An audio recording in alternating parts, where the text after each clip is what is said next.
What is up, guys? Zach in here. Rick in here. And in today's video, we will be sharing the top 5 marketing methods, lists, channels, and tactics, secrets, and everything that the gurus do not want you to know about.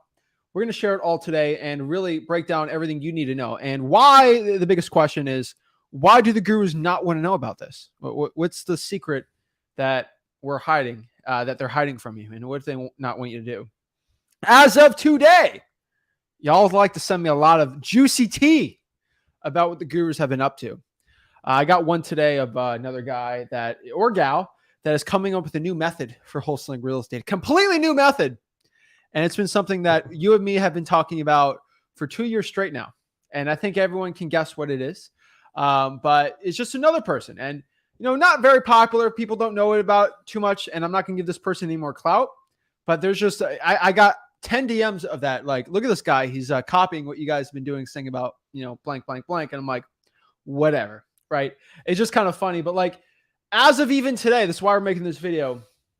Another guru will come out here and make a new method of wholesaling real estate. They'll go and do freewholesaling.com, and then they'll make a new method of something we taught and try to sell it to you for a big cost, right?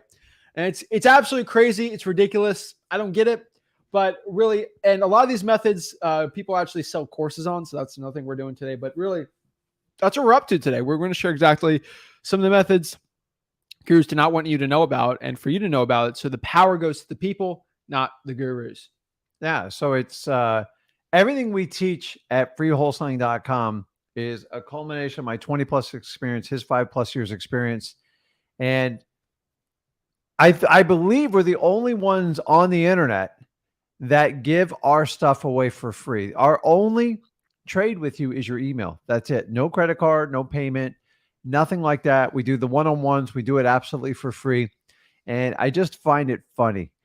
My whole purpose, if everybody does all their teachings 100% for free, our mission's accomplished. But that's probably never going to happen. So what people are doing is trying to take techniques that we teach them that they actually get success from.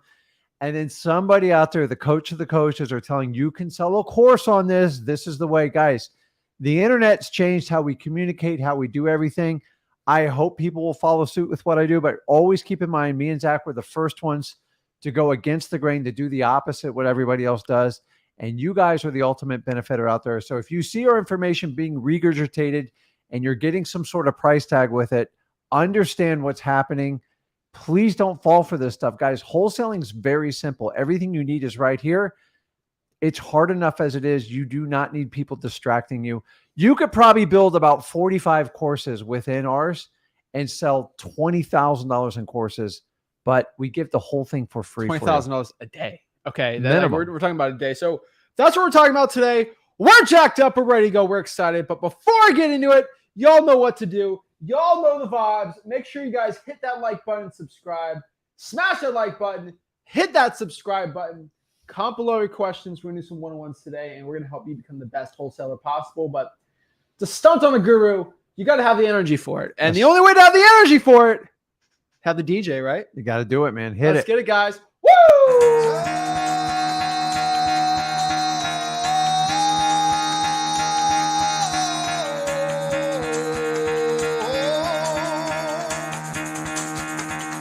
Get the fuck out of bed, bitch. Go.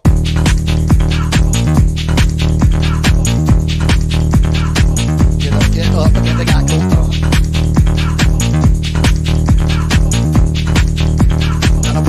Time to wake up, bitch. Get up. Get up. Get up.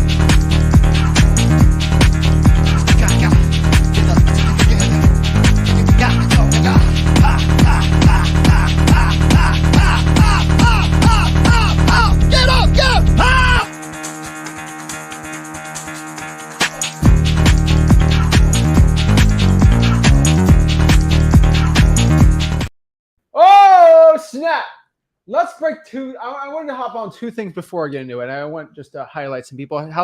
Shout out to Josh today. $6,000 check today. So Josh, awesome. Post that in the group. Don't have to put your name or anything, but post it. Guys, it motivates people. Some people, legit, the gurus don't believe me. People send me DMs every single day of checks, and it gets like too much, right? Like it's too much to post, and it's so fun. Yeah, it's organic, and we don't use your check posts to sell courses like others. So you guys post it organically. Honestly, there's so many being posted a day just to show you like that no skin in the game. It works just fine, my friends. Just casually from the people watching. Kaylin just picked up my check today, guys. Everyone's doing deals, like just the information we give is great. And Kaylin, shout out to him. He's been waiting for that check for a little bit, but he's constantly in here, always on the streams, always helping. And what you put into your mind, right? Everyone talks about a diet to be healthy, but a information diet.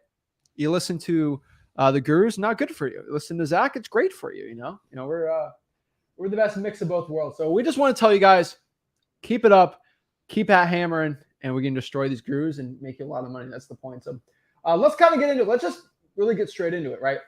Let's break down the top 5 marketing methods gurus do not want you to know about, and the reason they make courses and all this stuff on it. So let's talk about one thing really quick, okay?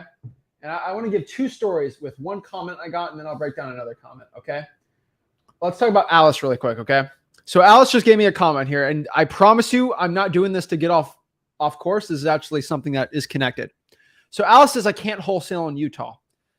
I know that me and one person's laughing their head off right now, all right? His name's Devin, all right? Devin Hager. Devin Hager is in Utah right now, and he wholesales in Utah, and he also wholesales in Florida. I did an interview with him. He's in my local market virtually, and he's also in his own market in Utah. $700,000 this year. I think since October. He did an interview in November. In October, he had to show me proof, but it's true. $700,000 in Utah. So, Devin, this is news to you that wholesaling is now illegal there apparently. But guys, like I got 4 other friends. Fresh off an interview, I get comments like this. It's ridiculous. Really well in Utah. Yeah. So, Alice, if you want to give specific information, not hearsay, not I heard or someone. I have 4 guys making over $500,000 a know in Utah. Like, I'm sorry, unless but they enacted a law today. But say you can wholesale there. You can. So that's if you have other information, share it with us. But and so the reason why I'm talking about this, right? And if you got info, please give it to me. I got off another podcast last week with Brian Holmes. Shout out to Brian. He's an electrical engineer out of Syracuse. He got his first deal, which led, I think, to $18,000, his first deal. He actually got 3 deals off of one seller. And he literally did it with this method I'm about to tell you. Now, this is a bonus method. This is in my top 5, but I want to reveal this bonus method because people sell courses on not this specifically, but stuff like this. He got 18 grand from social media. All right. This is, we have an interview. Pretty exciting. He made $18,000 his first deal from Craigslist. Insane. And he also goes on Facebook and he finds sellers on Facebook. And then he said, Zach, like I just kind of get winged from it. Because some guy was trying to sell a course on this, and he wanted to charge me, I think, $4 grand, and he just figured it out himself. And he shared on the podcast everything he did. He didn't pay the guru; like he literally figured it out himself. And we just filmed the podcast. We got to edit it really nice, but like, I'm like, dang. And he showed me like he had the coaching call and everything, and I'm like, this is like a new realm for me. And I'll tell you this: like, I'm not the guy that makes a ton of money off Craigslist finding sellers. I'm the type of guy that finds cash buyers off of Craigslist. And for him to make 18 grand from social media, I'm like, that's pretty cool. And so we kind of broke it down. I'm learning on it, but like, this is a bonus for you, right? And this isn't like anything special. I could literally say what he did within a minute, right? And what he did was he just goes on Craigslist, regular ad copy. We buy a house as cash. Are you looking to sell your house? He'll go into a Facebook group of like the mom's Facebook group and say, are you looking to sell your house? We buy a house as cash. And you find sellers like this. People really charge thousands of dollars of information. And here's a big shocker. You used to do this when Facebook and Craigslist first started. He actually found deals from it, and gurus a decade later sold a course, and they get upset. But this isn't something we've really delved into too much on the channel, which we might make a video on it. I might try to get a couple deals off of it just for a case study. But social media, this is something some gurus are really scared of you to know. They sell courses on, but it's really simple. So what's your story doing it, right? Like you started a while back. Well, someone taught me, well, first of all, we used to just 03, 04, we used to just post on Craigslist And I was taught to post once a day, if not twice a day. Craigslist started cracking down on it. So we figured out how to do another post with other accounts. And then we learned a strategy. If you haven't checked that out, called I believe it's IFTT or IFFT. And basically it would look for keywords. So like motivated sellers and stuff like that. And then you could either get a text or an email, and everyone popped up. Yeah. Somebody on your team or yourself would just sit there and call. And whoever got to them first usually got it, and it worked really well. Guess what? Craigslist got saturated. So whoever responded the fastest usually got the deal. And here's the shocker part. It still works today. You guys, you don't need a course on this stuff. You just need to be active on it. And there's enough technology tools to scrape it for you. You can actually get an alert every time somebody posts a property on there, and you can automatically respond with an SMS, a simple phone call, however you want to do it. This isn't complicated. It's been going on forever.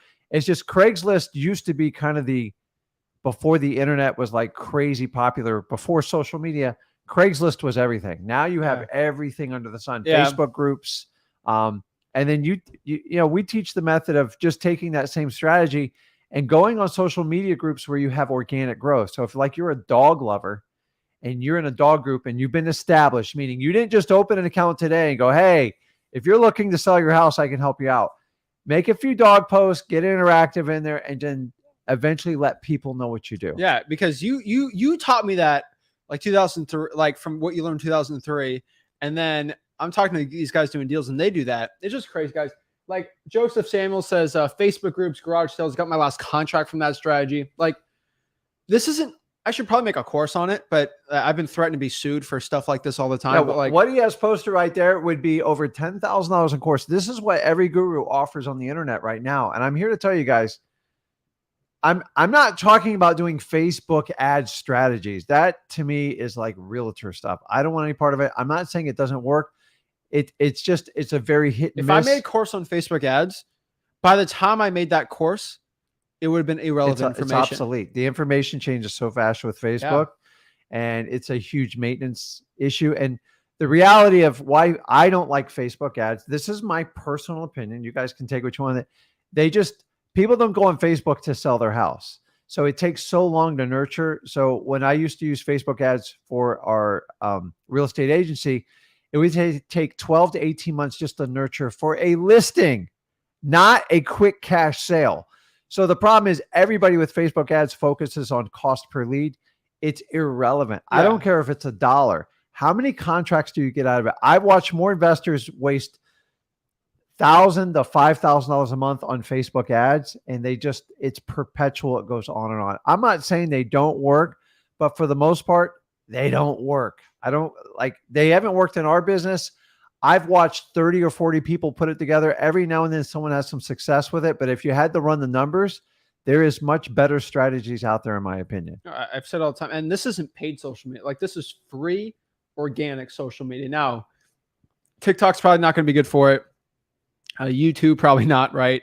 I would probably say Facebook groups and Craigslist is going to be the top ones. And I could tell, like, social media, it's very underrated. And a lot of people are rolling their eyes like, oh, guru, there's no guru out here selling course. There are. Okay? They're everywhere. I would love to. I would love to mention names. All day. I get ads. I love to mention the names, but I'm going to get in trouble. And my lawyer has banned me from doing it. But what I can tell you is, if you search it, you will find it. But the people are literally charging thousands of dollars to learn how to post on Craigslist and Facebook. And it's insane. But guys, it's ridiculous. I don't agree with it, but I can tell you that doing it for free, I do agree with that, right? And it's absolutely crazy. So like, how did I learn it or learn how people are doing it now? I don't do it, and I'll completely disclose to you. But I'll interview people that do, and then they just reveal everything because I taught them for free how to close the deal, right? So I'm telling you guys, for me helping people, they feel like they have to give back because they paid nothing, and then that goes to you and makes you a better wholesaler. So and that's why we give you guys the most updated information, because we have an active wholesaling business that's 20 years plus. Plus, everybody we help out in this business, they share so much information with us.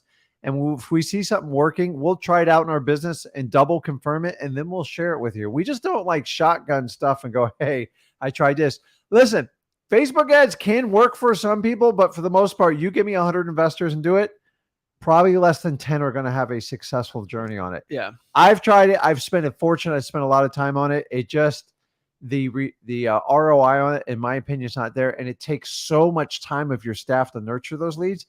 I can't wait 12, 18 months for every lead to convert. That's too much. 3 to 9 months, that's bad enough that we have to do in our business. But if we have to double it and spend money for those leads, I think there's better options out there. I agree. Number 5 here. This is going to be JVing. This is definitely in the realm that you get a lot of deals. Okay. And this is not super specialized, but there's a certain amount you can do it, right? So like we're one of the top people that do JV deals and get sent JV deals and do JVs just because we have a pretty decent following in the wholesaling community. Some people who do wholesaling kind of know who we are. And so if someone has a deal in Port St. Lucie, they're like, okay, I think I know Zach's in Port St. Lucie. We go shoot him over, see if he's got a deal, right? For example, like you look in the comments, you see people who do deals. For example, like we get Corey in here. He gives he's been on the podcast. Mm-hmm. And on the podcast, I'm like, Corey, where are you from? I'm in Tennessee. So and he's proved to me hundreds of thousands of dollars in Tennessee. Hey, if I got a deal, maybe I should send Corey a deal and then we can split it, right? Yeah. JVing is a really powerful strategy. And a lot of gurus actually charge masterminds to learn how to JV with other people. And I'll show you how to do it. And I'll give one extra bonus offer to everybody. The average person that hops on my podcast on the YouTube channel makes at least 10 grand every single time. Mm-hmm. Because the amount of JV deals get sent to you from that podcast. Remember, you get 5, 6, 7, 8, even 10,000 eyeballs on one podcast. There's 10,000 wholesalers. There's going to be there's probably 10 or 15 guys that are going to want to JV with you. And they're really good deals. So if you have a really cool story or you made your first money and you made 30, 40, 50K or you made 10K on your first deal, DM me, be on the podcast. I will vet you, make sure you actually got the real money. I'll look at the real check. I've called title companies. You just don't throw people on here to tell a beautiful story so they can sell their own course. Sidetrack me. I had one guy begged for me to be on the podcast. I knew he was a guru, so I played with him. He's not going to like that or said that, but whatever. Said, I'm going to show your team how they can make 400K this year by scaling with my system. I'm like, perfect. Give me your last month. Yeah, I said July 2022. This is in July. He said, that's private information. I'm like, bye. And he, to this day, begs me to go on the podcast. I'm like, show me July 2022. He's like, I could show you October. I'm like, I know you had a good month, October. Show me July. Show me June. Show me 140K a month. Because he tell you he's making 40K a month. I'm like, show me 140K a month. Like, just show me. Okay? Can't. And it's because these gurus can't. All right? And so every person that goes on the podcast since the last year and a half or 2 years, whenever that was, you have to prove it. And I remember, I'll tell you this one story. I say it all the time. Hunter Raish. He is the one guy. I make fun of him sometimes because of how crazy his story was. Mm-hmm. He told me, I think, he was making 300K a month in wholesaling. I'm like, there's no way. In Phoenix. Only in Phoenix. I'm like, no way he's making 300K. I'm just saying, I'm like, you know what? I wouldn't believe you, Hunter, but that is a crazy story. Mm-hmm. Like, just show me. Just show me 1 month. Shows me a $400,000 a month. Vetted. Garrett, I was like, whoa. Yeah. I was impressed. I called the title company. I verified. I'm like, 400K a month. From a guy in the most saturated market. I'm like, you know what? That's very impressive. Hopped on the podcast, did a great podcast. Shout out to Hunter. I did not believe in the beginning because I don't know one guy making 400K a month in Phoenix. And he wanted to do JV deals. That's all he wanted. So this is part of JVing. And I was impressed, right? So I got to have him back on. He's a great guy. Great systems. But I was like, whew.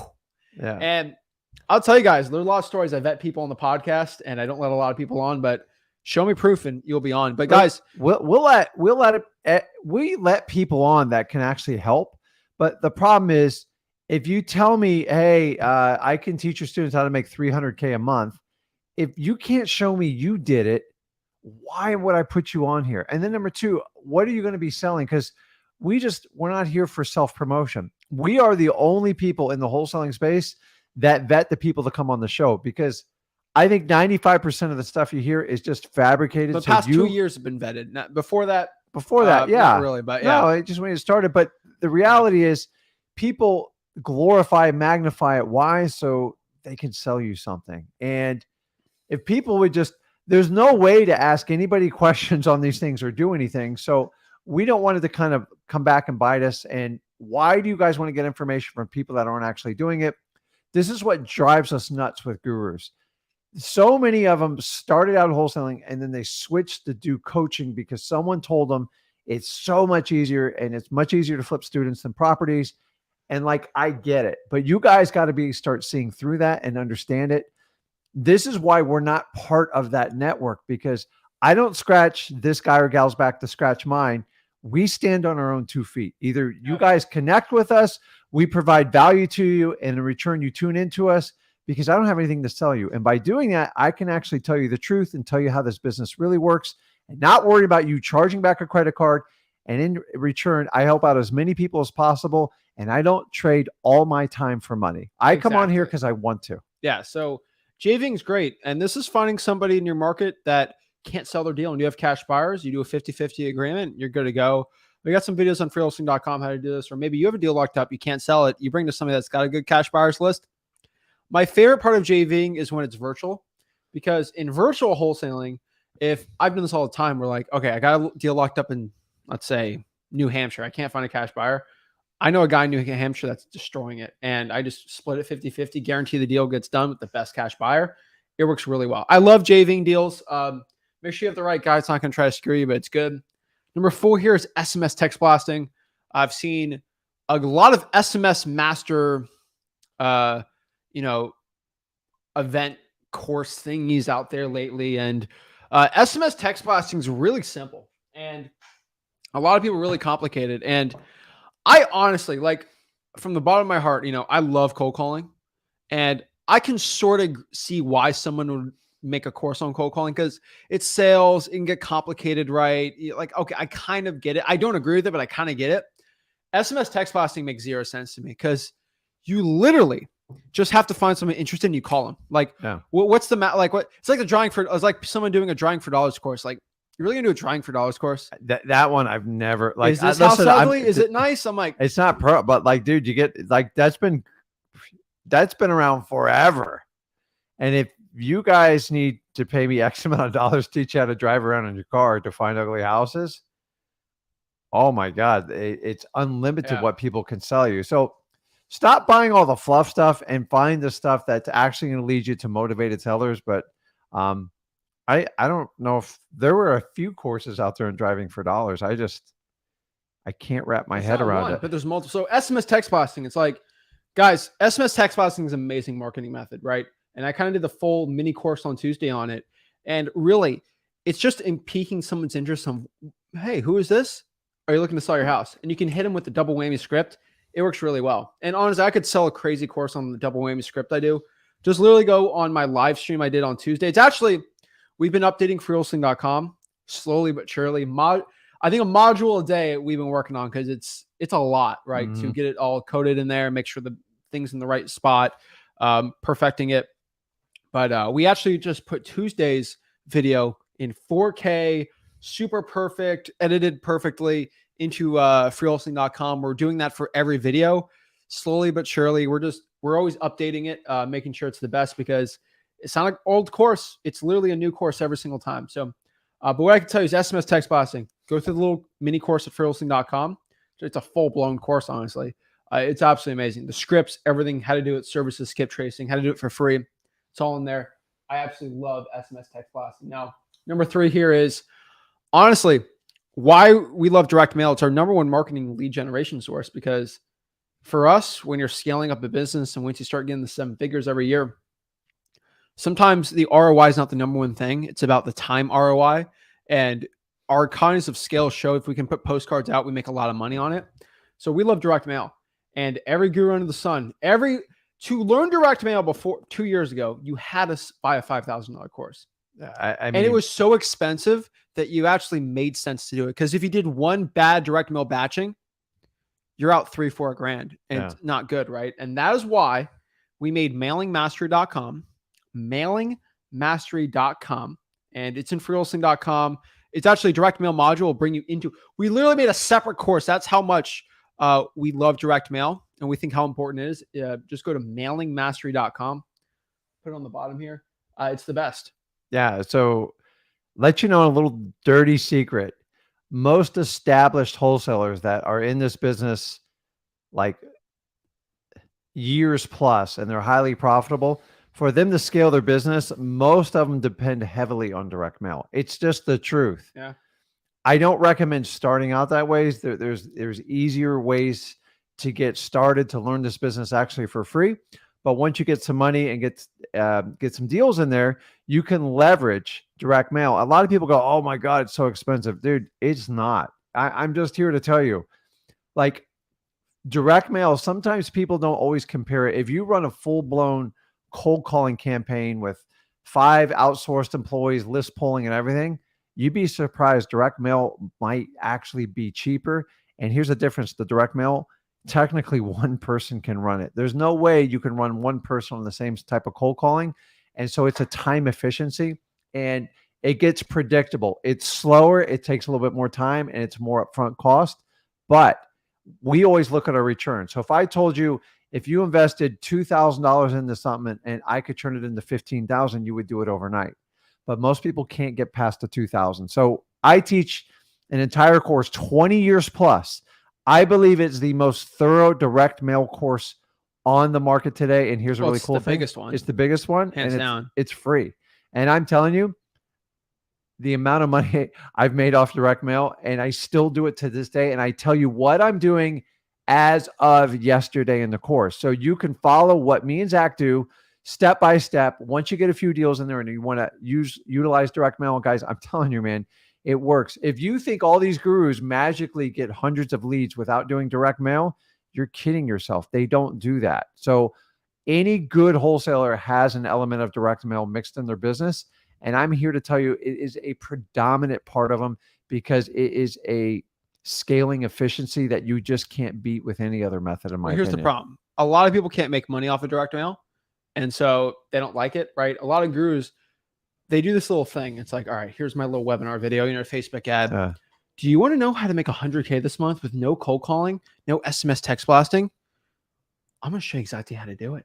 The leads will come to you. And they go through the whole webinar. We send individual paperless special messaging to people. They'll put their own spin on what direct mail is. It's the funniest thing in the world, but it's direct mail. So like that Devin guy we talked to, you'll see in the podcast, we make millions of dollars in our market off of direct mail. Devin, guess what his secret marketing strategy is? Right. Direct mail. Yeah. Guys, it's insane. It's legit. And I want you guys to understand who do we got here? We got Ace. ROS mailer has completely game changer. I got to talk to Ace. He did DM me. I got to work on him, but 100K this year with the ROS mailers. And what's the ROS mailer? So we actually developed our own mail postcard, and that's where half of Mailing Mastery is.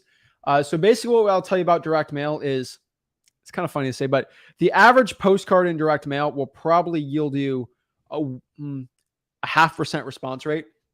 And we've actually developed our own postcard to give offers out on the postcard has offers on them. And obviously if the house isn't perfect, you can negotiate them down, but it's actually the largest postcard. It's the biggest postcard being sent out of any mail piece, specifically like ad copy wise is the largest postcard being sent out.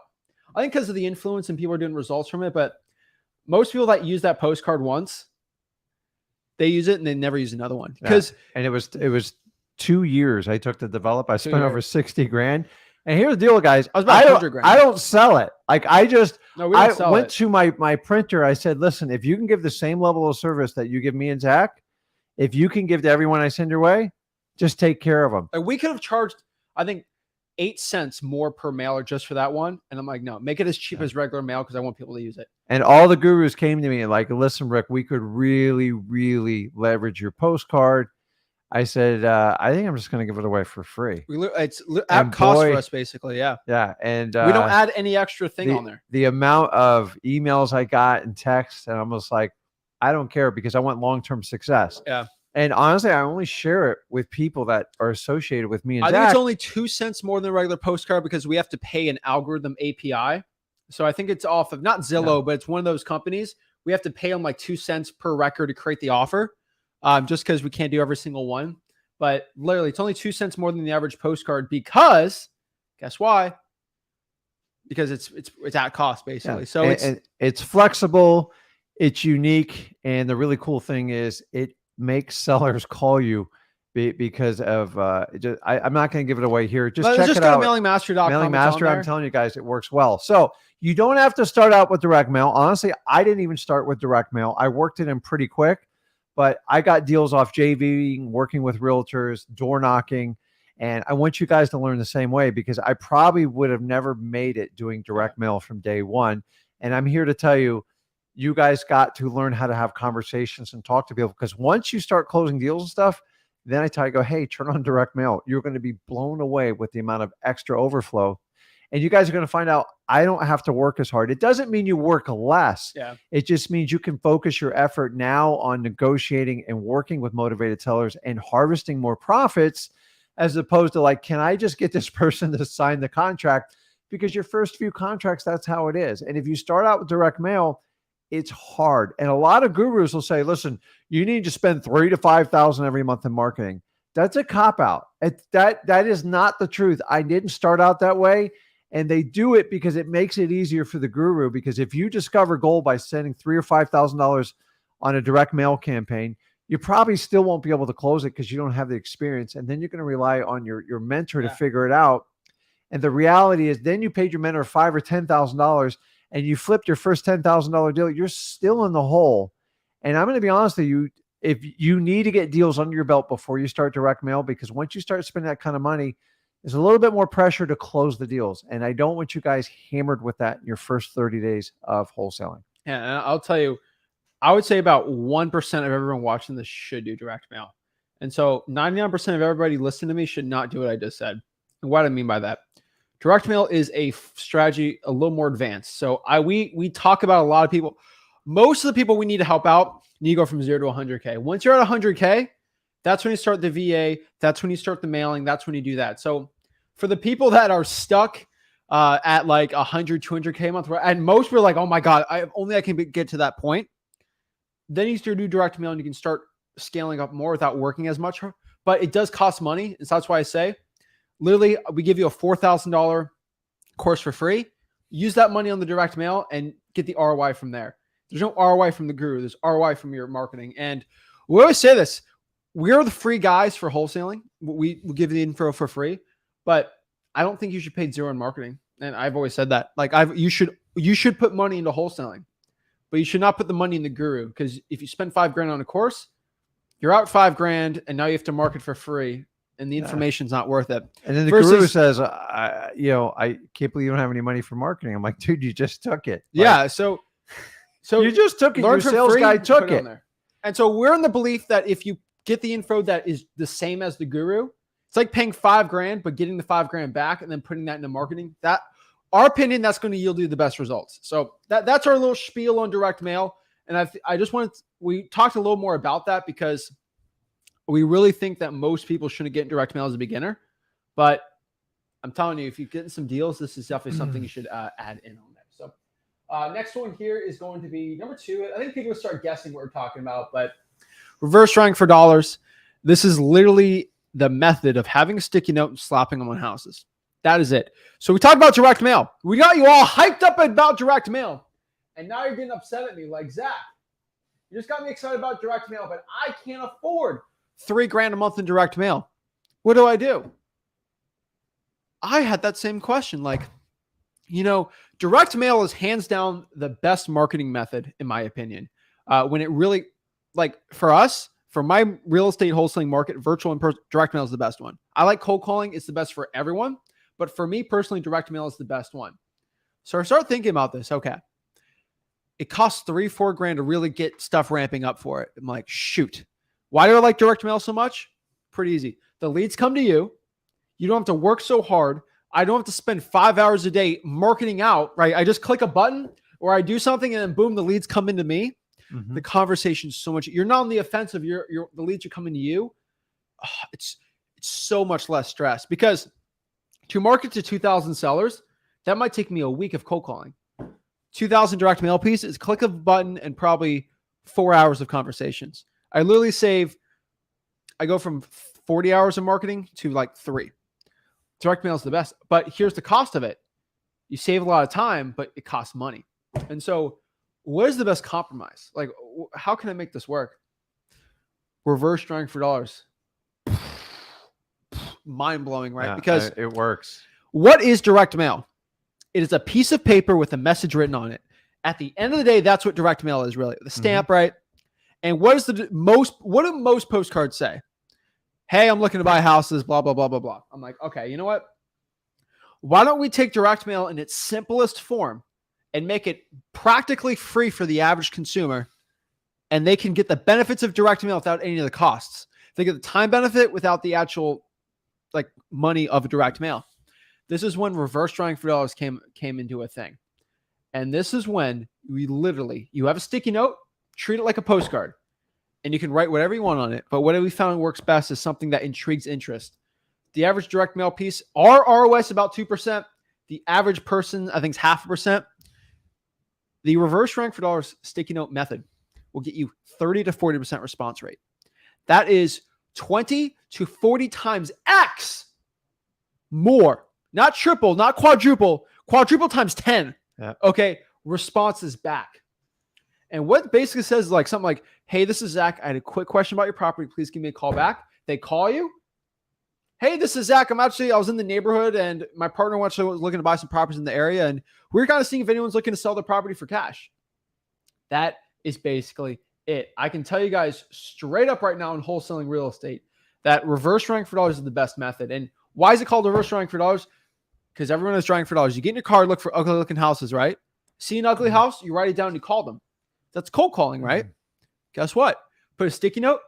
I drove for dollars, except I put a sticky note. It's kind of in reverse. It's a fun name, but it's literally direct mail without any of the time, with the same time benefit. Sellers come to you. You don't really have to work that hard compared to cold calling.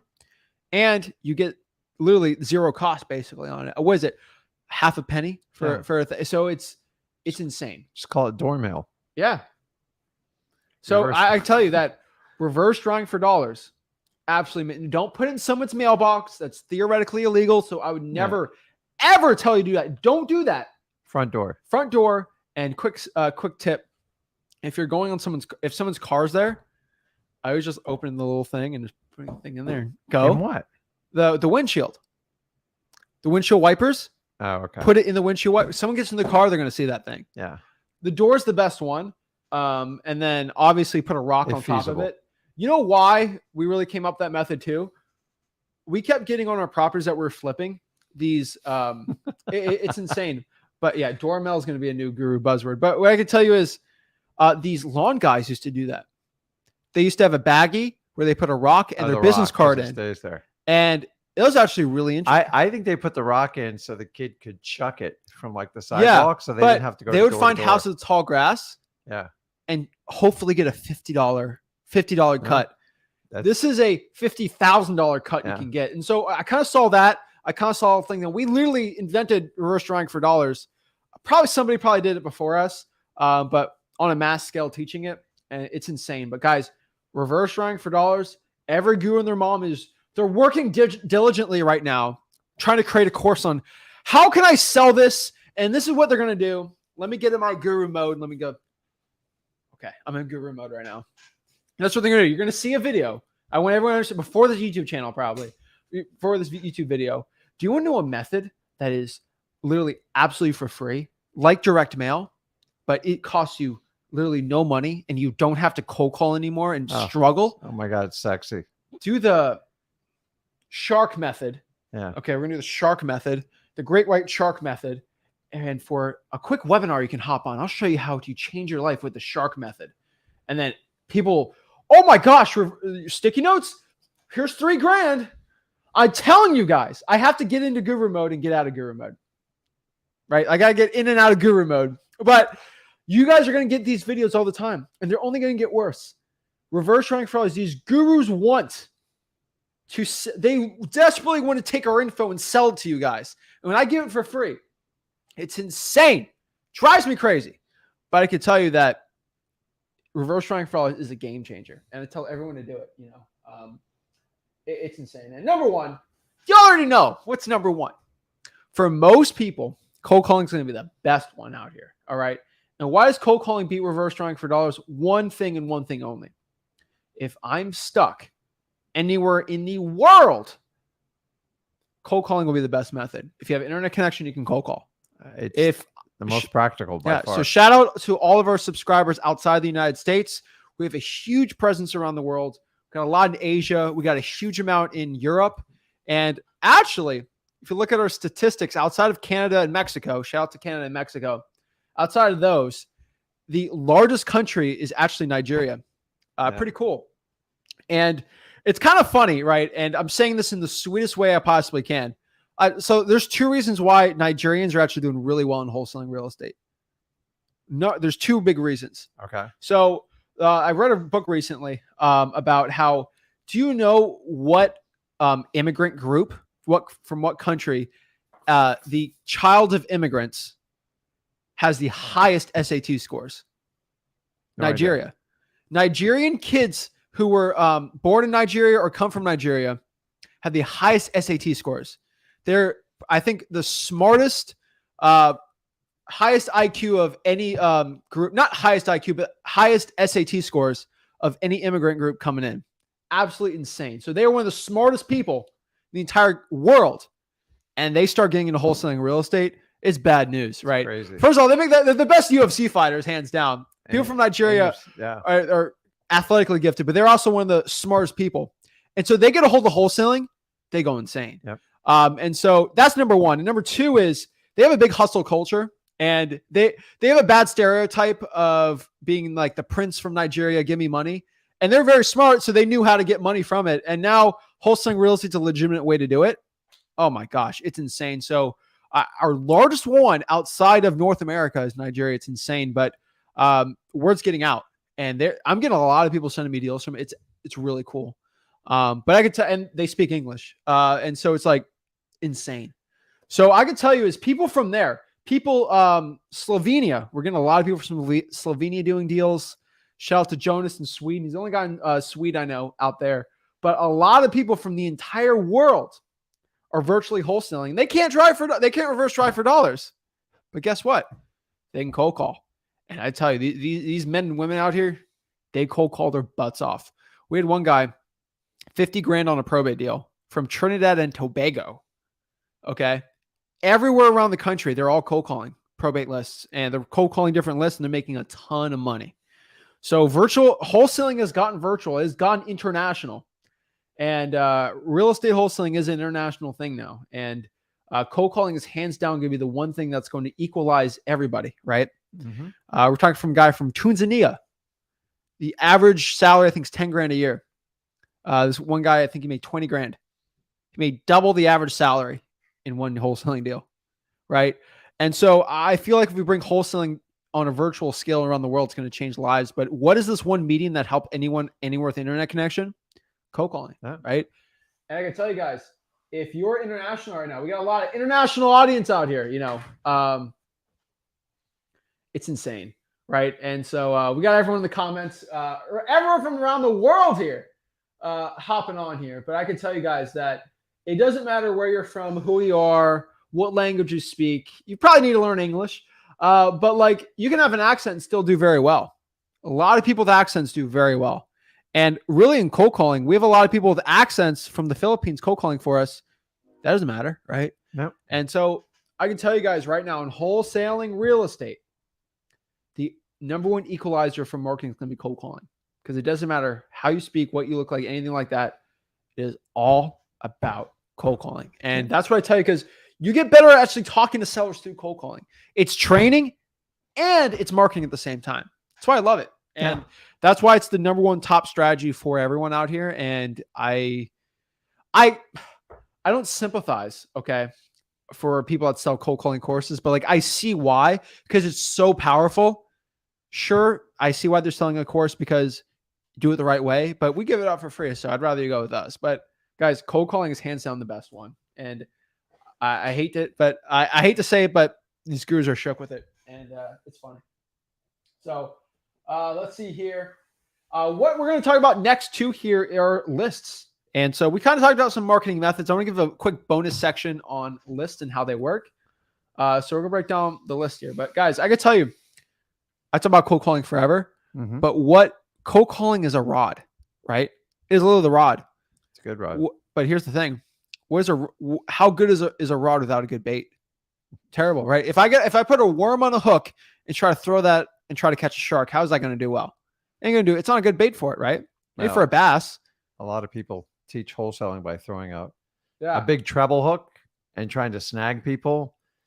And the reality is you got to help people. So it's you got to have the right bait. And the right bait is The list. the list, correct? Because you're trying to help people out on that list. You're not trying to run them over. You're not just trying to steal a house from them. We want to create win-win situations. So you got to have the absolute best list, because listen, it doesn't matter what you do. If you got the wrong list, it's not going to matter what you do. So you've got to get the list dialed in. Yeah, and I'm telling everybody, lists are so important for wholesaling real estate. And I can tell you guys, in wholesaling real estate, it's all about the rod and the reel and the bait and everything like that. So yeah, in wholesaling real estate, you have to have the rod and the reel, and you got to have the right bait for it, because you can have the best bait if you have the worst rod. Thing's going to snap in half, right? Yeah. Ain't going to do well. So let's talk about some of my top lists for wholesaling real estate. So let's talk about number one. A top list that we have here are the tired landlord list. So what is the tired landlord list? We got a surprise person in the studio. All right. So let's talk about the tired landlord and the evictions list. So this is one of my top lists that people, the gurus don't want you to know about. But this is a list of people that basically, they are landlords. They have properties and they're tired of them. They want to get rid of it. And for 2023, it's an amazing list to be going after, because this is going to be a list of people that have just terrible tenants and they just want to get rid of the property. I do a lot of deals from that, right? And it works really well. Yeah. I've been on this list myself before. When I started, I took on way too many properties. Yeah. I get it over the head. I got hit with 2 hurricanes. I had roofs missing, and dude, I started fire sailing. And you don't understand it till you get into it. It's just some people get so in over their heads. I'm not a good landlord, and I know it. So most people who get in the landlording have no business getting in there, and they let the emotions overtake the business part of it. And for that fact alone, that's how you get tired, burnt out landlords. It happens all the time. I've never seen a market where I didn't find one. Yeah. So the next one is pre-foreclosures. 2023. It's going to be huge. But these are people just not paying their mortgages. It's spiking up. Now, it's not as crazy as people are predicting. And really, if you really look at the correlation, you really look at the unemployment rate with pre-foreclosures, a good correlation. And really, the Fed is increasing their interest rate, but people aren't being laid off from their jobs. This isn't 2008, 2009 situation, right? So it's a little different. Yeah. I mean, it seems like it might be leaning that way, but only time's going to tell. Yeah. And so we don't see layoffs or anything. So yes, it's a correlation, but there is going to be a little spike of pre-foreclosures, but it's going to be a little different. So pre-foreclosures is an amazing list to do. But FYI for pre-foreclosures, do not cold call this list, text it. They get the loan sharks, the loan servicing companies, all these people. So obviously it's a little different. So next here is our personal favorite. This is going to be probates. Guys, probates is going to be still the best list for 2023 and forever, right? Hands down. Probates. Basically probate is the process of not the verification, but is literally the legal process of somebody who passed away, their estate, or basically the assets they own, of where it's going to, right? And you can reach a lot of people where someone's family member or someone they're related to passed away, and see if they want to sell the property. No pressure. Not like there's a lot of people with a lot of ugly distressed properties, and they're great wholesaling leads. Our biggest deals are always probates. Most of our deals, 80% of our deals over 50K are from probates. Yeah. I mean, probates should instantly double your profit level on any wholesale deal. And what you have to understand with probates is they're not expensive to do. They don't take a lot of time. And honestly, you could probably work 2 full-time jobs and do them. They're just slow and they take time, and you've got to be sensitive in these situations. But guys, if you're not doing probates, please make it part of your list. It's not something you're going to close 7, 9, 10 deals a month on it. All you need are 1 or 2 a year. I've had probates that made me 6 figures before. Now, they didn't come every month. Here's a little hint. Sometimes I get no deals from a probate in a month, but if I consistently do it and I stick at it, I always pull them out, and it's what drives my end result numbers. It's what lets me go well over 7 figures in wholesaling, because every probate I do is just like bonus. They're vacant, they're run down. The sellers are usually pretty easy, and it's really easy to match up a cash buyer with them. Yeah, hands down. So probates are amazing. But really, the one sentence you have to understand in wholesaling real estate is the more motivated the list, the more motivated that seller is going to be, the more money you're going to make, right? And so you look at it, more motivation, more money. And that's the way I look at every single list. The more money you're going to make on a deal is going to be correlated to the problem you solve. So you get paid in correlation to the problems you solve in wholesaling. And what's the biggest problem most people have? It's a probate. It's a lot of problems going on with the probate. Yep. That's where I get paid the most on it. So guys, that is our bait. You learned the rod on it. So you learned the marketing methods and then the channels basically and the lists. And that is what we're going to tell you for 2023, how you're going to do very well with it. I'm telling you, if you mix these things up, you're going to do very, very well. So let's kind of break down some questions we got here in wholesaling real estate and see how I can help the people out here. And I can tell you, we are here to give you the best information, the best, answers to your questions we possibly can, and help you become the best wholesaler possible. So let's see what questions we got and see how we can help you out. So let's go here. All right. So Uptown D Rose says, my market sucks. I basically live in the hood. Should I go virtual? Well, I don't know where you're talking about. If you're in the hood, quote unquote, there are areas around that which you can easily wholesale, right? And so like, I think of every hood out there, quote unquote hood, that I guess he's talking about higher crime areas or lower ARV areas. There will be sections around there where you can wholesale still. So keep local. Uptown D Rose. I'm guessing if it's D Rose, that's probably going to be Chicago. Yeah, it's going to be Chicago. They got some D Rose fans in Minnesota. If you're in Minnesota, you're fine. If you're in Chicago, I would go virtual. But just guessing off of D Rose, you're going to be a Chicago guy. But that's my guess. Let's see here. Oh, St. Louis. Yeah, St. Louis is actually a great wholesaling market, dude. Do St. Louis. And there's there's 3 or 4 pockets of St. Louis that are rougher areas, obviously, for wholesaling that not a lot of cash buyers want, but there's areas outside of it really fine. So, all right. JV says, sup guys, thoughts on mass handwritten direct mail? So full disclosure, I started doing this way back when nobody else did it. We would hand address our envelopes, and then honestly, we would just photocopy a color copy of a mail, and we'd stick it in the mail. Mail was much cheaper then. We got much higher return results. Fast forward to today, because you get a more open rate if they think it's personal. Fast forward today, every direct mail company offers you some sort of like custom. They actually have like robots that hand write it, or they have fonts that make it look like it. The problem is so many people are doing it. I don't think it's unique anymore. And I stopped doing it about 4 or 5 years ago. And if some of you guys go back, I did a handwritten postcard. It worked out really well. Unfortunately, I sold the rights back into it because it got into the guru's hands. And once it gets in the guru's hands, we got that one back. It's in, I think it's a Mailing Mastery, the handwritten. Yeah, I did that. So we got those rights back. So going forward to today, I'm just telling you, the problem is it's not unique anymore. So you don't have a competitive advantage, and they're going to charge you a premium for it. And for that reason alone, I wouldn't use it. If you really want to understand how direct mail works, you have to get in the mind of your seller and understand what would differentiate you. The problem is the pin Hammond, it doesn't work anymore. I've tried it. I've tested it. It doesn't. It's not worth the premium. So go over to mailingmastery.com. I teach you a specific technique that actually gets the response rates you need.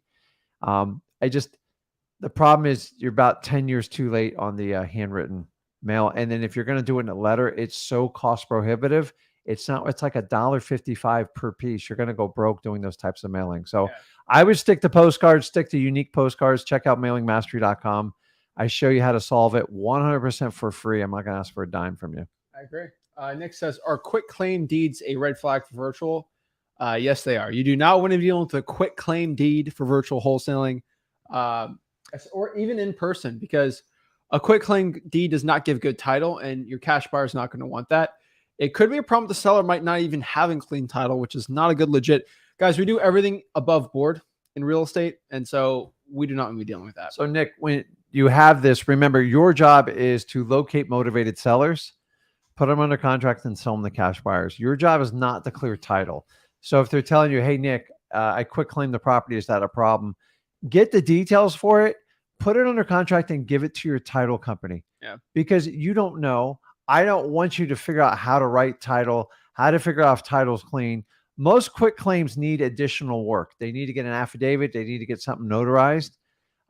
Like example, in the state of Florida, if I were to sell as a married man, if I sell a property, my wife would have to sign off on that deed as well. So if I quick claim it to one or the other, still in the eyes of the court, it's going to require the spouse to sign off on doing it. Now, the good news is that can be fixed with a title company. If it's done malicious or fraudulently, it's going to stop the deal. Your job's not to figure that out. So what I would do is still put it under contract, give it to your title company, tell them what's going on, and see if they can figure it out. If they tell you right away, hey, this guy's up to no good, don't touch it, move on. But I don't want you to get in the business. Remember, we specialize in locating motivated sellers and working with them to help them. I'm not going to sit here and like interpret title. So if they tell you that, go, listen, let me put it under contract. I have somebody on my team that can kind of figure this out and see if we can figure it out. Sometimes they got to track down people from a long time ago to find out and see if they're alive or not. And then they have to sign something and get it notarized. It's better coming from the title company than you. So guys, you are not here to figure out title. Your job is to help find motivated sellers and help solve their problems. So put it under contract, Nick, give it to your title company and see what they say. And then try to give them the backstory on what's going on with that title. Yeah, exactly. So let's do some one-on-ones real quick. Then we'll get back into some questions y'all have. Let me hop up. All right. So if you want to hop on, talk to us absolutely for free one-on-one. All you got to do is go to Wholesaling Houses for Real, our free real estate wholesaling Facebook group. And you can hop on and talk to us. So let me get the link on for you. There we go. And so we'll put it in the comments for everybody if you want to hop on, talk, if you have any questions. And let's go share. So how do you do it? I show it every single time, so nobody's confused. You go to Wholesaling Houses for Real here.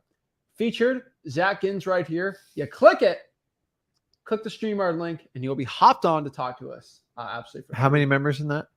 82,000. 82,000 guys. That's crazy. And so if you're on Facebook or anything like right now, you want us to replay, just go to YouTube. And beyond that, Flip with Her YouTube channel is probably the best one to watch it on. But what I can tell you guys is hop on, guys. So interesting today, we're going live at 5. So we're back at 1 o'clock starting tomorrow. We just tomorrow. With family members have birthday today. So obviously we got to switch up our schedule just a little bit today. But no big deal on it. And so we're doing 5 o'clock special late night stream for everyone. Yeah. So we'll get some new people on the one-on-ones, hopefully, and we'll see. So let's talk. So first off here, we got, let's see, got Sean. What is up? Oh, hey guys, how you doing? Sorry about that. Good. How are you? Nice to see you guys again. Of course, man. What's up? How can I help you out today? So last time we spoke, we were talking about switching over to doing some probates and pre-probates, basically in Toledo, if you remember. So I've started that process, and basically I've actually started it locally as well in North Jersey, which if you know already, it's quite difficult in North Jersey to get the probates. When you go down to the court, they have this wonderful system that you have to know the docket number and all of the other information. You can't sort it by date. You have to know the name. So there's some ways around it that you can get around it. But on Toledo, that was great. So what I've started to do is get some of the information in Toledo, and that's my virtual market. So what my question is with that information, I'm supposed to be focusing on the descendants of the people that I get from the probates, right? And try to sift through that as much as possible.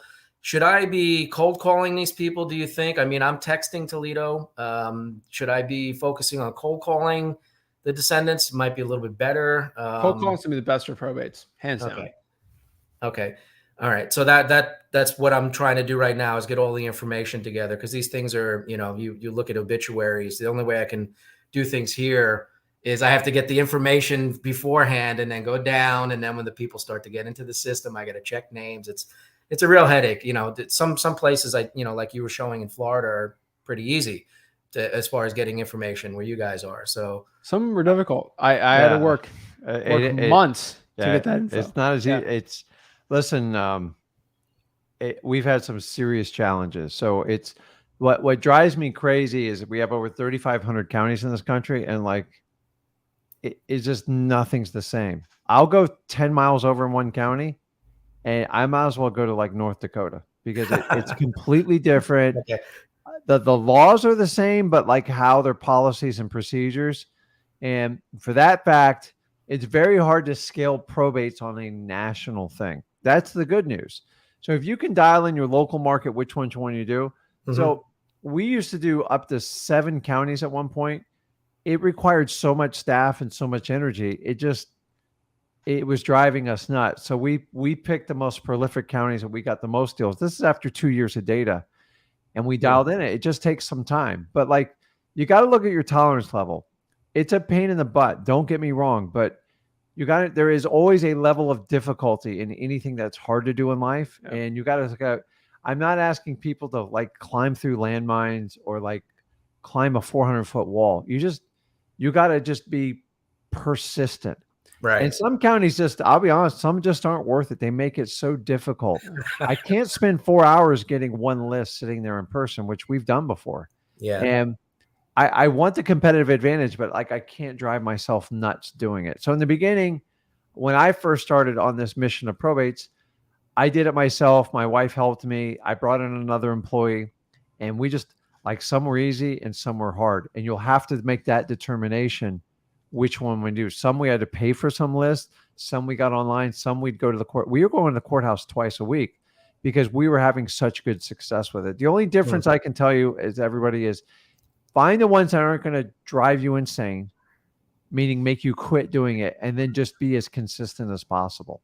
I could get 3,500 people, 3,500 different counties, and I guarantee you we'd have to solve the problem a different way each time, but the same blueprint's pretty much the same. So I did 7. To be honest with you, I'm down to 3 because it's just that the 4 are just cost prohibitive. We just can't make it work. I don't work for free. I don't want you to do it either. So you're gonna have to weigh it in. Just don't go into probates, do it like everybody else is, and just quit after a month. It is a marathon. It is a turtle race. And so many people, tell me if this is true, they get in the wholesaling and they think it's just this mad dash sprint. And what drives me nuts is people get in the wholesaling, they have success for 2 or 3 years, and then they go do other things. And then they do things that didn't quite work out. They got to figure out how to do it. And then some of them gravitate back to wholesaling, and then some gravitate towards coaching, all these other things, self-development. I'm here to tell you, stick with what works. The stuff that's not sexy, it's not like front headlines. That's what's going to make you. That's why I've been doing this 20 years, guys. The methods I teach are the ones that make me the most money. I'd like to tell you I do all these other crazy things that all these gurus teach. I've tried. It's just a waste of time. I always go back to what works the best. Find the most motivated list and find a way to contact them without driving yourself absolutely nuts. I don't believe in having a staff of 10 or 15. Nobody ever stands the test of time in that. I've been doing this 20 years. I can't tell you how many people. There's probably a half dozen people that have done it with bigger staffs. And I don't see that they make some more money, but they give up a lot of their time and a lot. I don't want to go to an office every day. I didn't get in this business to go to an office every day. I did that for the first 12 years of my corporate career. I don't want to do that. And I'm in control of everything I do with that. And wholesaling is, you can really make it whatever you want. People's theory that you can scale this into a multi-billion or $100 million industry, it's a fairy tale. I'm here to tell you. Yeah. So stick with what's going to make you comfortable and get you not comfortable, what's going to get you traction. Probate is, you have to decide, okay, I got so many counties. I always tell people, start with one county and master it. Don't add another one, because every one you add adds a level of complexity to logistics, and it will drive you nuts, especially if you're a one-person operator. So I saw another thing was I saw Zach had a video with another guy. This is about maybe 6 months ago. That was from Essex County, New Jersey. And so what he did is he was pulling the same things, and he had to talk to people. He mentioned about pre-probates. So pre-probates, I'm also pulling on PropStream for my virtual and around this area too. And as far as I know, pre-probates are just a death record cross-reference with a bunch of other things. So it's more, it's more sensitive. You know, your video, Rick, that you posted, 3 to 6 months ago, you're talking about the sensitivity of calling someone before it goes into probate. So how should you approach the pre-probates if you're going to do that? What do you think? It's really the same strategy. So a pre-probate is a strategy. Actually, I got to give it to PropStream for creating it. It's brilliant what they did. Do you know how much energy that would take you or me to like try to pull that information on a regular basis? We don't have access to death records, all that other stuff. So it is a wide net you cast. Okay. So if I'm fishing, I use a specific lure to try to get a specific fish at a specific area. When you do a pre-probate, it's just a big giant net, and you're going to get all sorts of crap in it. Some people don't actually have probates. Some people don't even own real estate. So it's not perfect, but for like the single operator that doesn't want to mess with probates and doesn't want to get into the weeds on it, it's a dynamite strategy. It is the same approach when you do them. So when I do a pre-probate, I don't make it a big deal, the probate itself. I just focus, see if they have interest in selling, the property in question here. And that's it. Whenever we're doing a cold call to a probate or a letter, it's a little bit different because they know specifically what you're calling for. Pre-probate, right? Just be yourself. Just understand when you're calling on them, you're just more sensitive to them, and try not to close them in one phone call. Yeah, yeah. There's so many, like the wholesalers I learned from, and a lot of the people, the old timers that taught me this business, they wanted to meet with people one shot and get it done. And back then you could do that because there was a lot of motivated sellers. It was just much easier. And it was a secret strategy nobody shared with anyone. And the old timers goes, listen, if they don't do a deal by the time you're done meeting with them, move on to the next one. Yeah. Wow. And unfortunately today, that doesn't hold true at all. So the average probate is about 6 contacts before you even get the price. And that's the only change I would make when you make the cold call to the pre-probates, because the idea is they are the perfect ones if it all comes true.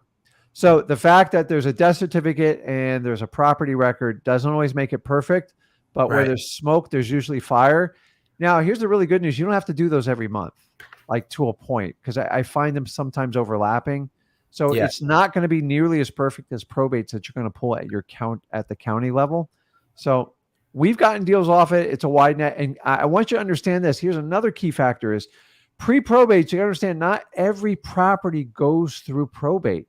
Properties in trust, properties in all sorts of settings and corporations.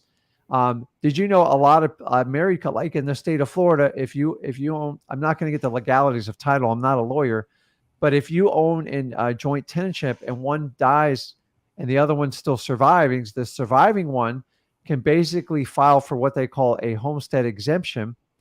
They use their homestead exemption to basically get the property pulled out of probate. Now, a lot of them get tickled by they have to file a probate, and that would bring most investors in. But understanding almost half the properties get removed, don't even qualify for probate. And pre-probates will catch those properties that you're not going to get at the local courthouse.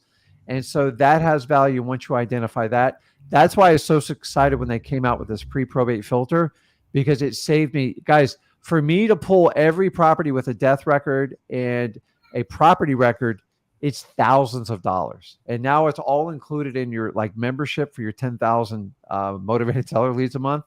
And it was an absolute game changer. So keep that in mind. The pre-probates, They'll catch properties that don't actually need to go through probate. Not everyone that passes away, their property goes through probate. That's a misconception.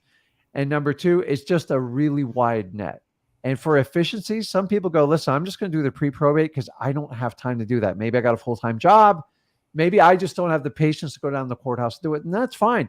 You now have an option with PropStream using listrei.com. I'm just telling you, it's a game changer when it comes. I hate that word, so I'm going to replace it.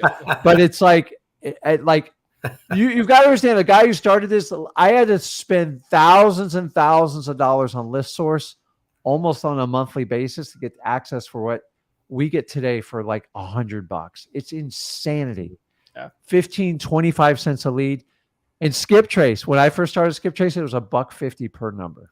So the good news is it's much more efficient. It's much more fast data. So you've got to learn to become faster and learn how to talk to people more and more. Remember, we're not selling. All we are is qualifying and helping people out in a win-win situation. The people that don't want to work with you, send them on the realtors and just filter through them. Find the most motivated people. But I love the pre-probate. I love this strategy. And if I started out today, I would be all over it because it's a one-person operator. That's what it's built for. Okay. Yeah, that's it pretty much. Talk to you guys next time around. Thanks a lot. Okay. All right, Awesome, man. Thanks. Boom. All right. Next we got Ollie. Yo. Hey guys, how you doing? Good. How are you doing? I'm doing great. Awesome. What's up? How can I become a better wholesaler today? Well, I have a property under contract, and I actually entered it into your JV website, and it's been like a couple weeks. I just wanted to ask, like how long it usually takes for you guys to respond. Well, we'll see which one it was. It probably got denied, and probably the email, you didn't get the email back on it because usually send an email when the deal's not good. But tell me about the deal. Let me see if it got automatically denied or not. So the property's in Wyoming, and you want me to send you the address? Sure. Put on the private chat. Okay, I just sent it. So it's a vacant property. It actually used to be a motel. And the owner used it for storage for like 30 to 35 years. Okay. What kind of storage? Just like random stuff in there. Okay. Yeah. And it obviously needs rehab. Electricity runs, but he had to shut off the water because he didn't use it. It's a 6.6. It was built with brick and has a metal roof.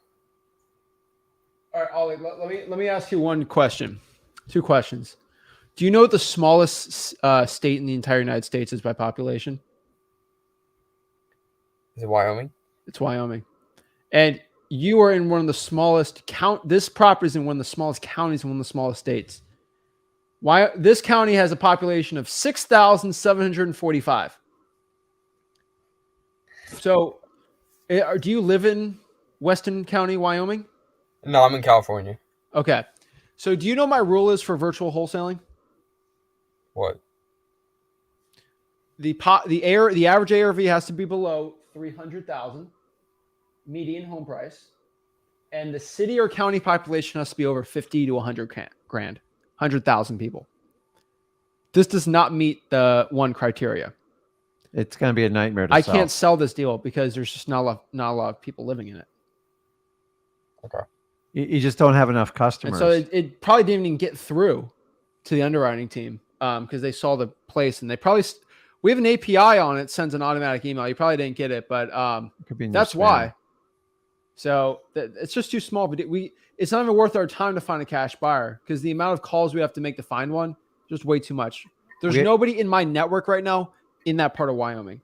Cheyenne, maybe, but like that's a hard one, man. So should I cancel the contract?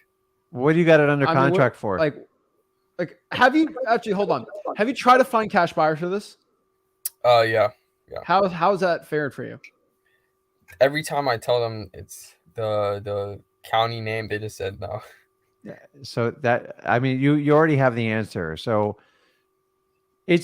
listen, we try to tell you and teach you guys things because I've been doing this 20 years.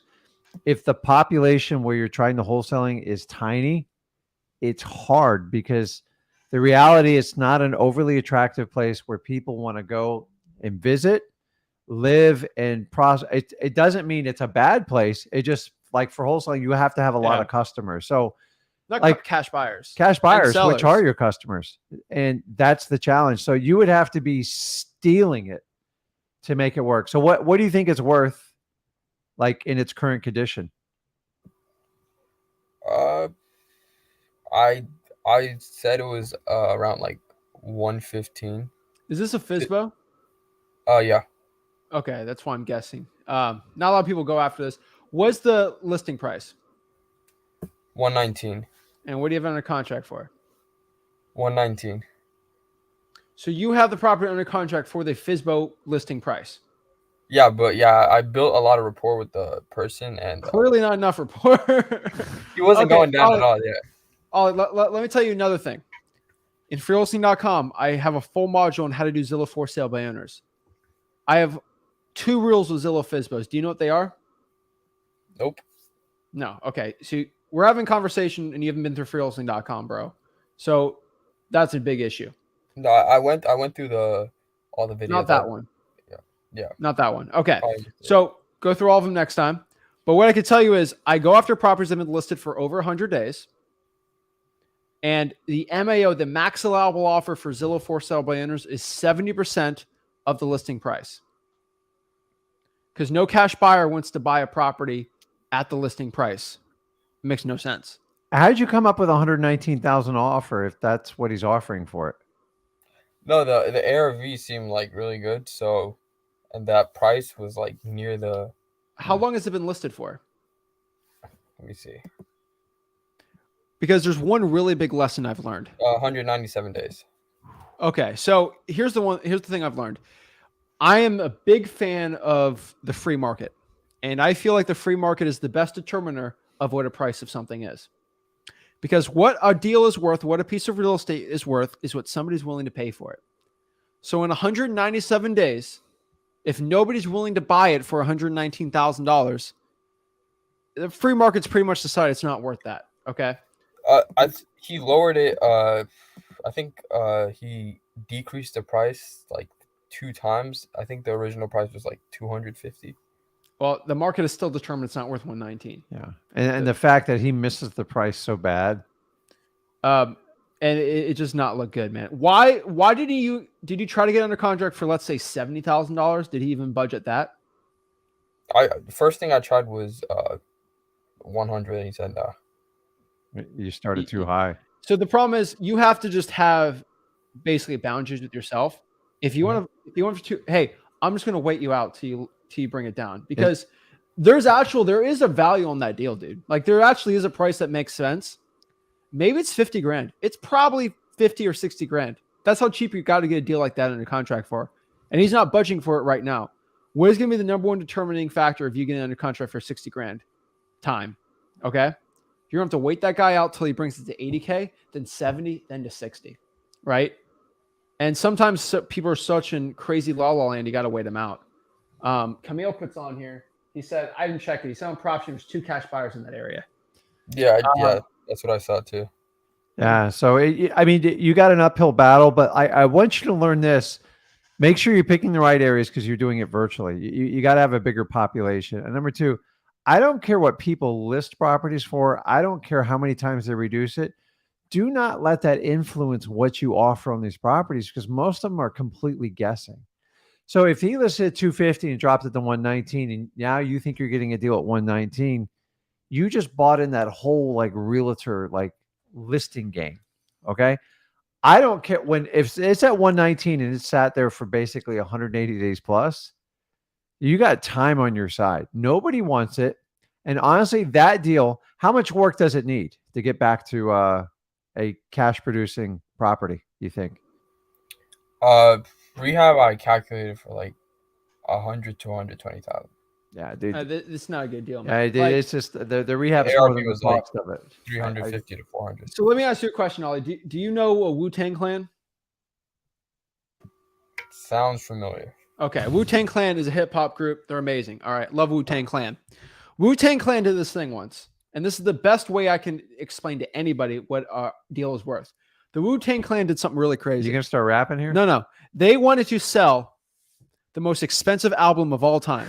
The most expensive album of all time. So they made a studio album. Okay. And they put it on one. It's called Once Upon a Time in Shaolin. They put it on a CD in a box. And they destroyed every other evidence of it.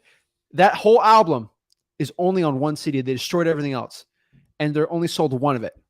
And whoever bought it, they can do whatever they want with it. They can sell the rights to it. They can do whatever they want. How much is that worth? Do you have a price on that? You don't even know how good it is. Yeah. We're shooting off the hip. There's only one way of figuring it out.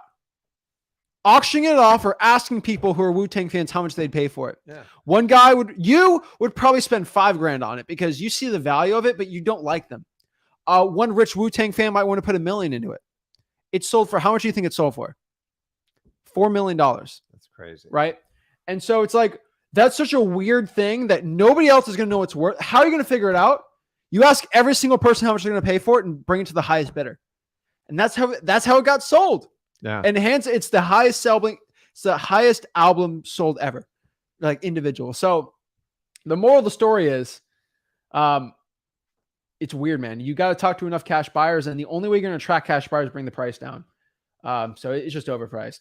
Yeah. And with that much rehab, it's a real wild card for everyone. So unless somebody, I don't know, dude, I the only thing I would even entertain is a creative financing offer, but someone's still got to fund the rehab, which is problematic, which is going to require capital. Yeah. I just don't see a path to profit in it because you're just in an area where there's just not huge demand. So you're never going to be able to drive it up. And to have somebody come in and invest, I don't know, another 100, 150,000, because it's a wild card. And the cost of everything these days, it's out of control. And you're in a market now where everyone's scared to spend capital. So it's like a double whammy. I just say, listen, I got to cancel are you still within your inspection period? Yeah, I have like a week left. Dude, end it sooner than later. And here's what I'd say. Listen, where do you want me to send the cancellation over? He's probably going to grovel with you. That's your chance if you want to renegotiate. But like, honestly, if you get it under contract for $50,000 tomorrow, what are you going to do? Because he's going to press you to close quicker. And I still don't see a path to profit there because you still got to find a cash buyer within that area. And because you have such a small population, you need more time to do it. So a property like that, I would put under contract like nothing. I mean, you probably did 30 days, but it really needs 90 days and it needs some sort of creative solution where someone's okay investing money in that town. And unless you find that person, I just don't know how it's going to work. Here's the good news is that property ain't going to sell anytime soon. It's going to be there in 3 to 6 months when you come back and look at it. So yeah, dude, I follow the rules we have at freeholding.com, dude. I'm telling you, FSBO is over 100 days, 70% of the listing price. And then make sure the population for the county is above 50,000. I won't even touch them because I've tried. I've struggled and it's just not worth my time. For me to sell a deal, let's say we're talking to someone in St. Louis. I know 4 guys in St. Louis I can JV with of the JV deal and get the deal sold quick, ASAP, easy.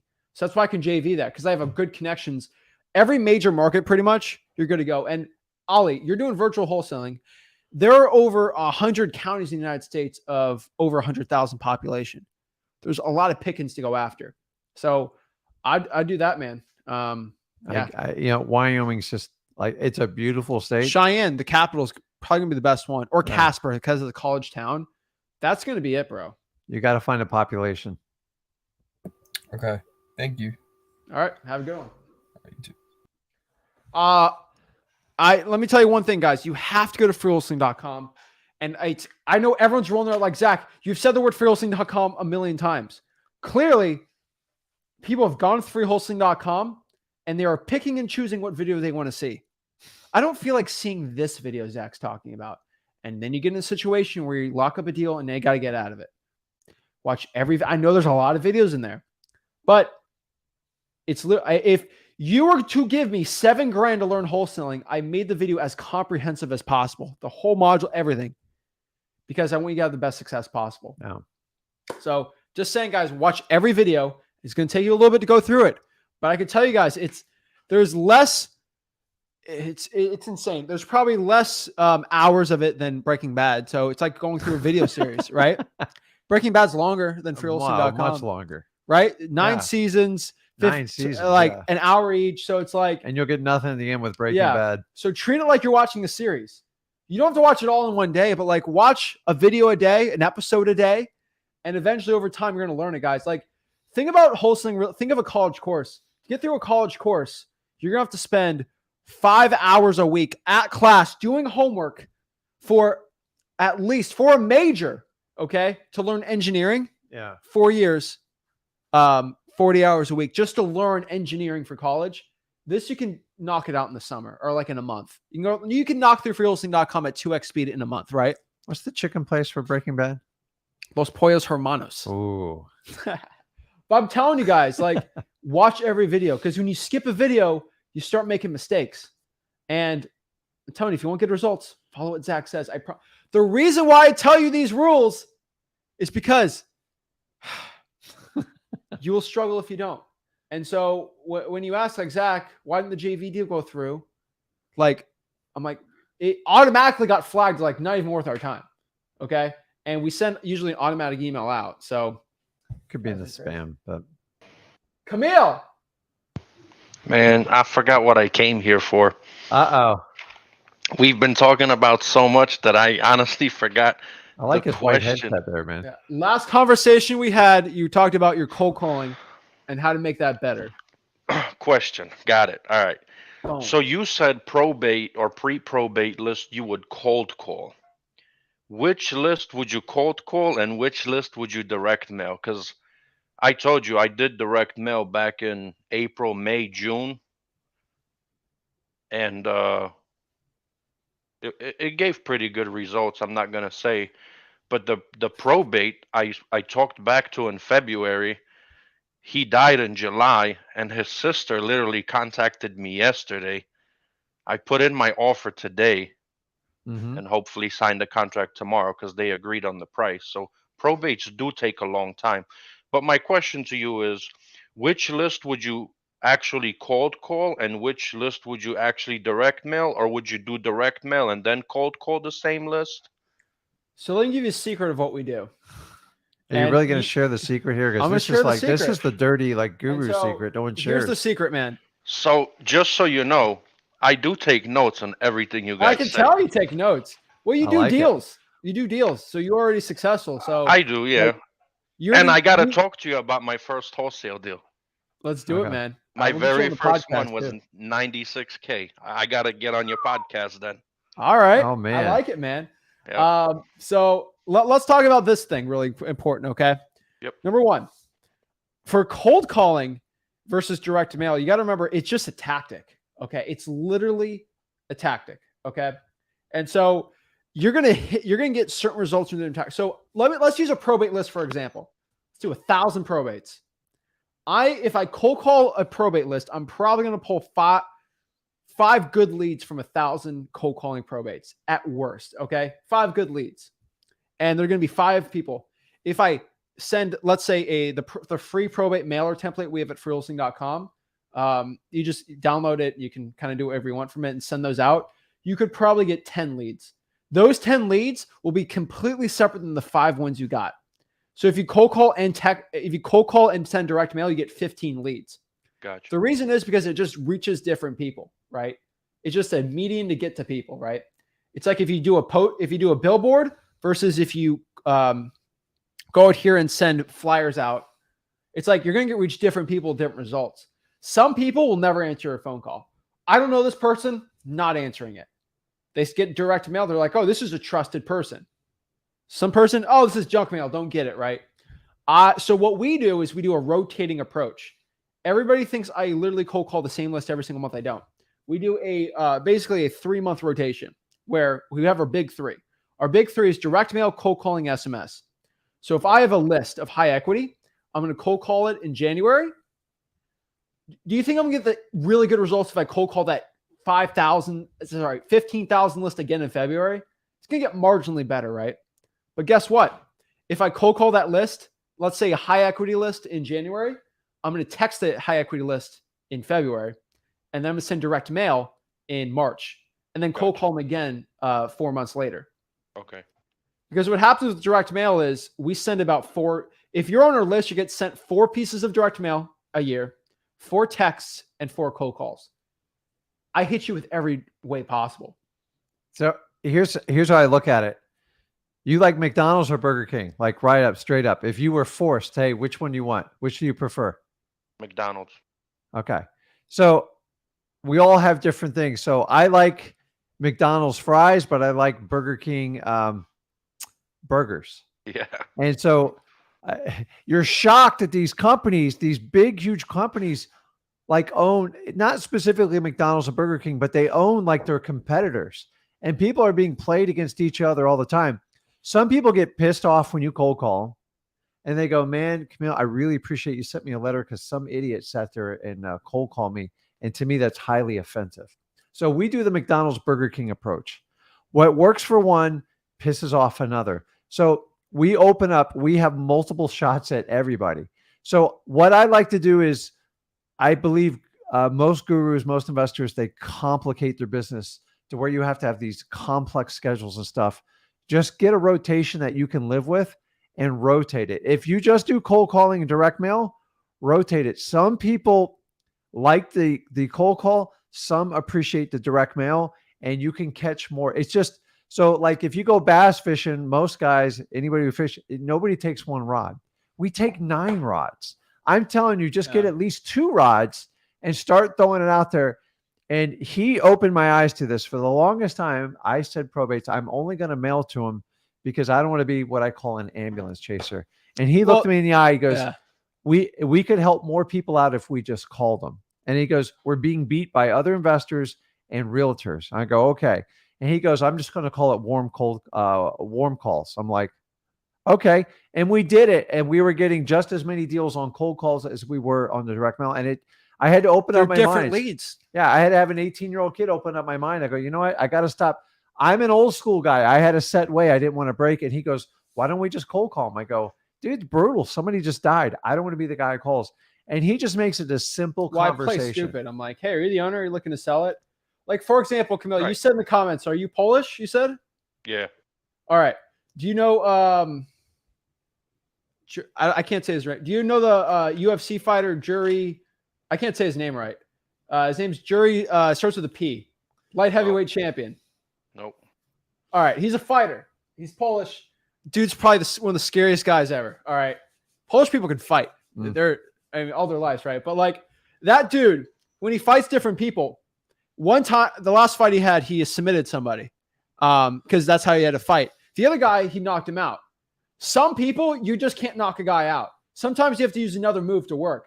So from one seller, cold calling him might not work, but doing your direct mail is going to work really well. And that's the way you sort of got to look at it. And so I have found, honestly, the rotation system to be the best one for me because sellers get fatigued if you cold call them basically every single month.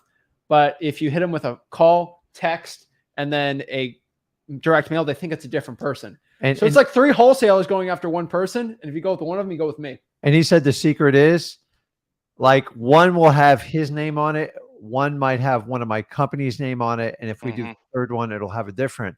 Because if they all say the same thing, they go, man, this guy's like stalking me, man. Like what's going on? So just think of the McDonald's Burger King approach.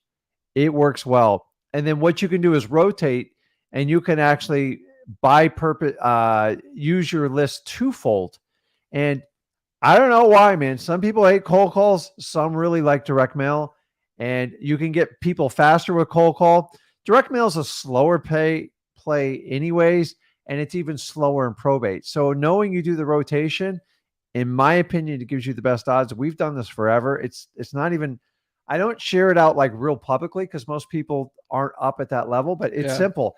Forget all this list stacking and stuff like that. You will run out of leads. If you're looking for someone with 5 different pain points, I can't find them in my counties. They're too small. So I'll call you 1 month. I'll mail you 1 month. And we just keep rotating. And that's the secret. It's like, you know, everyone knows to cold call the same list every single month, but like, how do I get more leads?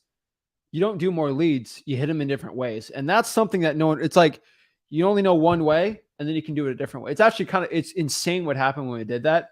But so your question again, sorry for ranting, but like, so you ask, should I cold call or mail the probates? there's actually there's a both section that doesn't cost any more money. You should cold call the probates. All right. And then for every person that picks up and says, no, I'm not looking to sell, take them off the list for the mail. And so every person that didn't answer the cold call, send them a mail. And then boom, that's the best of both worlds. So you hit 100% of the list. Gotcha. So when I didn't have as much money starting out on a new list, like 3,000, I would cold call the high equity list, higher landlord list. I'd get like 600 people say no.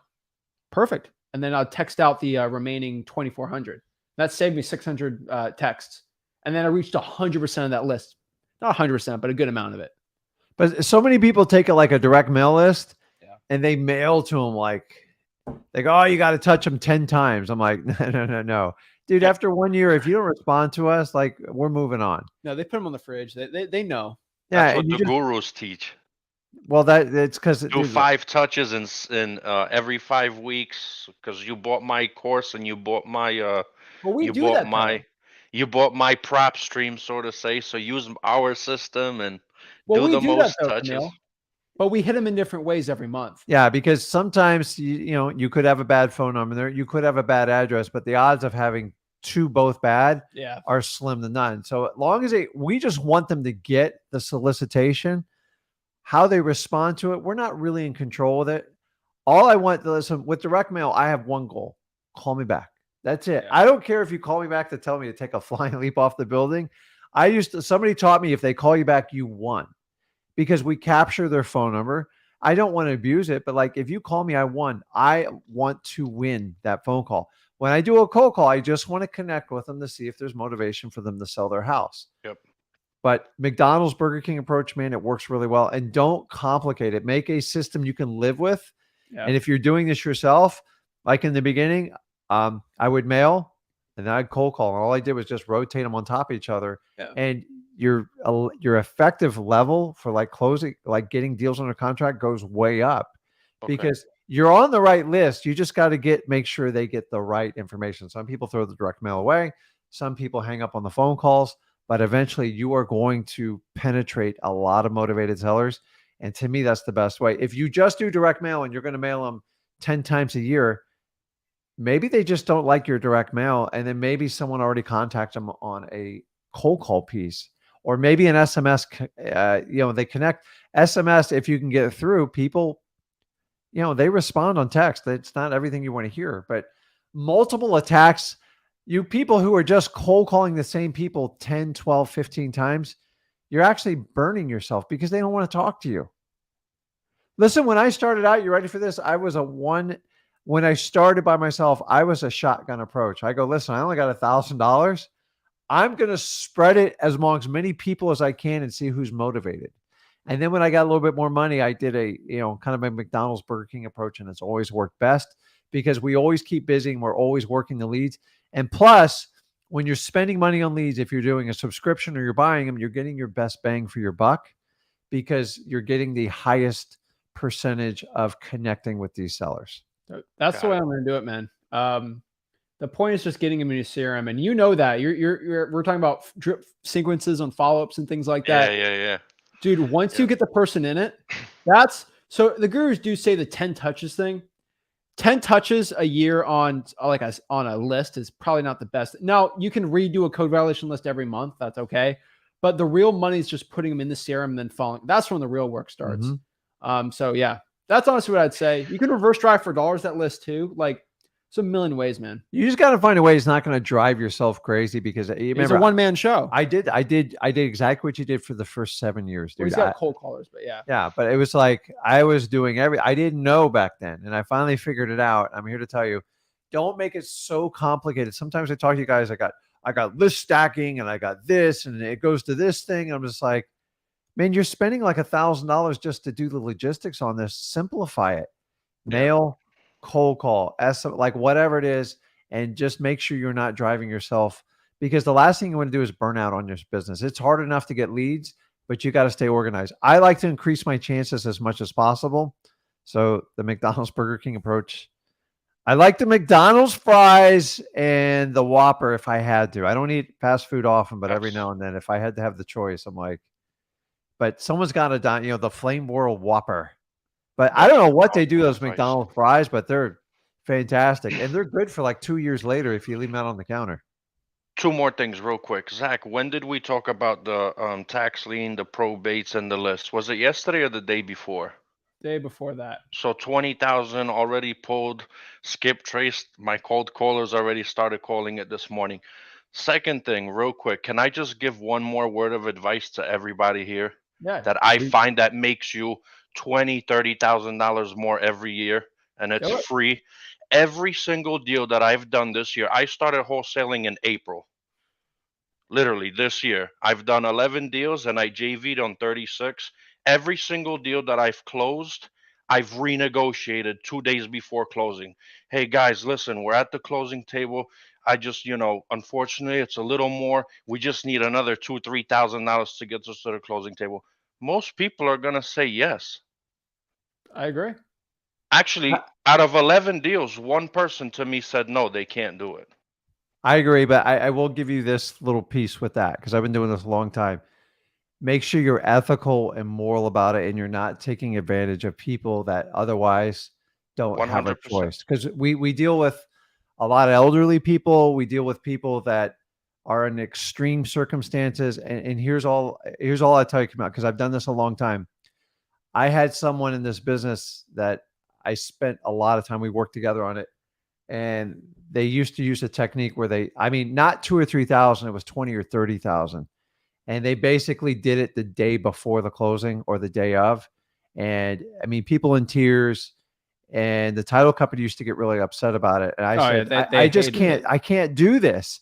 If somebody gives you a really smoking deal, take it and do what you promise on it. If the deal's tight, I'm okay with it. I do that when the deal's tight. Like when the deal's tight, we always ask for it. We don't recommend that strategy, but I'm not going to say it's going to be one that's going to make you less money, because it'll definitely make you more money. We do something very similar. We just do it in the front end. We squeeze it so hard in the front end that we're like, okay, this price, we can 100% do it. The problem is it doesn't work as well for us because we squeeze so hard on the initial price that we say, our word is you'll get this price at this date, because the price is so low. Yeah. So we don't do that because we are like, hey, we're a person of our word at this price because we know we're going to make 40K. We'll do it, and we do a handshake, looking someone's eye, so we're going to do this price at this one. But we're a lot more like committed on the regular initial contract. Now we have deals, dude. Like I had a hoarder's house this year where we put on a contract, and I remember we're training on this one. I was like, I don't know if I can do that price. It's way too high. And it's like, oh, I'm like, you know what? If we bring our team through and it needs less than 30,000 in repairs, then we can do this price. If not, I'm gonna have to bring it down 20K. He said deal. And we had to negotiate it down. So it depends on the deal. You have to be careful with your timing on the reduction because you can actually lose a deal. So if someone makes me hem and haw the whole way and I'm paying more than I want, I am all for the strategy. But like when people roll over and give you the price you want, and like they go, okay, if I commit to that price, you're going to bring it to the closing table, then all I ask is we got to do what our word says, because you will get a really like bad name in the business overall. And these particular people that did it, they don't do this anymore because it got so out of control. It was like reverse tactic strategy, and they would do it the day of the closing, and people were just already had moving vans and set. And to me, that's where we all have to have a moral compass in like wholesaling. So, but if it's for the deal, it's fine. If it's for the deal, I agree. Like, so people who push me to the limit, like I'm paying top dollar, I will work a discount all the way to the end. And then your timing method works really well because they need to get it. I'm just saying, like, if someone's going to give you a smoking deal in the front, don't push too much at the end because it could blow up the deal for you. But dude, you just got started. You'll figure out like what your niche is and doing it. I'm just giving you some of the warning signs because somebody tried to teach me a strategy. I saw it massively blow up in their face, but it wasn't 2 or 3,000. It was 20 or 30,000 every time. I'm just like, oh my God. I'm surprised. I'll tell you this, you figure that out. I'm about 80-90% on my price reductions. Like I thought it was gonna be a lot lower. You figure out like it's really low. Someone says no to that though. It's actually kind of shocking. They just want to get it done. They just want to, at that point, they just want to get it done. So think about it. 2,000, 10 deals. That's 20 extra grand for the year. I agree. But I try to squeeze out a little more on the initial, but I that think works, that dude. I think this advice is more for the new guys that don't know how to squeeze out all the juice in the beginning. Like me, Yeah. I can still probably negotiate even deeper. I Mhm. just I come from the strategy that if I make $200 on a deal, it's $200 I didn't have. If I make Yeah. $5,000 on a deal, it's $5,000 that I didn't have. True. And that's the beauty of wholesaling. You can do whatever you need to do. Eventually, Camille, you're going to learn this game so good, you're going to find an extra 20 or 30 grand like every other deal and show you how to make an extra 2 or 300K a year. Cause that's basically what we do. But like, dude, Yeah. in the beginning, I'd make $1,000, $2,000 a deal. I was like on cloud nine. I'm like, I can't believe I did this. Like I put no money in this deal and I made 2 grand. Yep. And then I go, let's do the 2 grand, the 4 grand. And then I just kept working my way up. And I just got so confident. I knew how to use the method go for no, and it worked really well. So I was just giving you kind of a precursor with it because there's some people that don't follow their compass and they can get extreme with it. And to me, we have a lot of people in bad situations and we really want to help. You always want to create a Yeah, win-win. we don't do that, but hey, situation. like I'm gonna just tell you, it's not gonna make you less money. So hey, if it works for you, do it, man. Like that's the fun part about wholesaling. There's different ways to be doing it. There's a million ways to cut it, and that you can make it however you want. So as long as you're doing ethical, I'm fine with it. You figured out the timing. It sometimes when you do it the day of the closing, the title company gets mad at you. Yeah, so you're preparing it at the right time. So that's awesome, man. Yeah, Guys, thank you. I appreciate you. Zach, I sent you a DM on Facebook. I gotta check talk it to out. you privately, so hit me up. All right. Have a great And then one. we'll I get a appreciate podcast you and both. we'll get some tell you the average guy goes on the podcast to make a quick 10K JV deal. So hop on the podcast, we'll get you some money, man. That's All right, awesome, man. man. I appreciate man. you guys. Have a good one, man. Oh, it's crazy. The average 10K of deals. Now, some guys make 40, 50K. One person got 60K. There's a lot of money going on the podcast. I tell you, I don't get paid from it, but everyone's like, oh, you put someone on, then you get paid a back. No, I just, Well, yeah, I mean, geez. I had, it's crazy, but guys, tell me, we're here to help everyone in this business out. Now, I'm not the biggest fan of that specific strategy you said, but it is a strategy. Will make you some money. We don't do it. As long as you do it above board and you're not taking advantage of people, I'm all for it. All right. Next year we got Diego. You're muted. I'm muted. There we go. There you He's go. unmuted. What's up, guys? How y'all doing? Great, man. How are you? All right, I'm awesome. So early on, I decided to, when I was going to take this journey, that I was going to go the real estate agent way. Is that crazy? Are you a real estate agent yourself? I'm not. No. So become a real estate agent to No. list properties? No. To use them as the people I'm going to get the property from. So, all right, there's two ways around it. There's a good way and a bad way.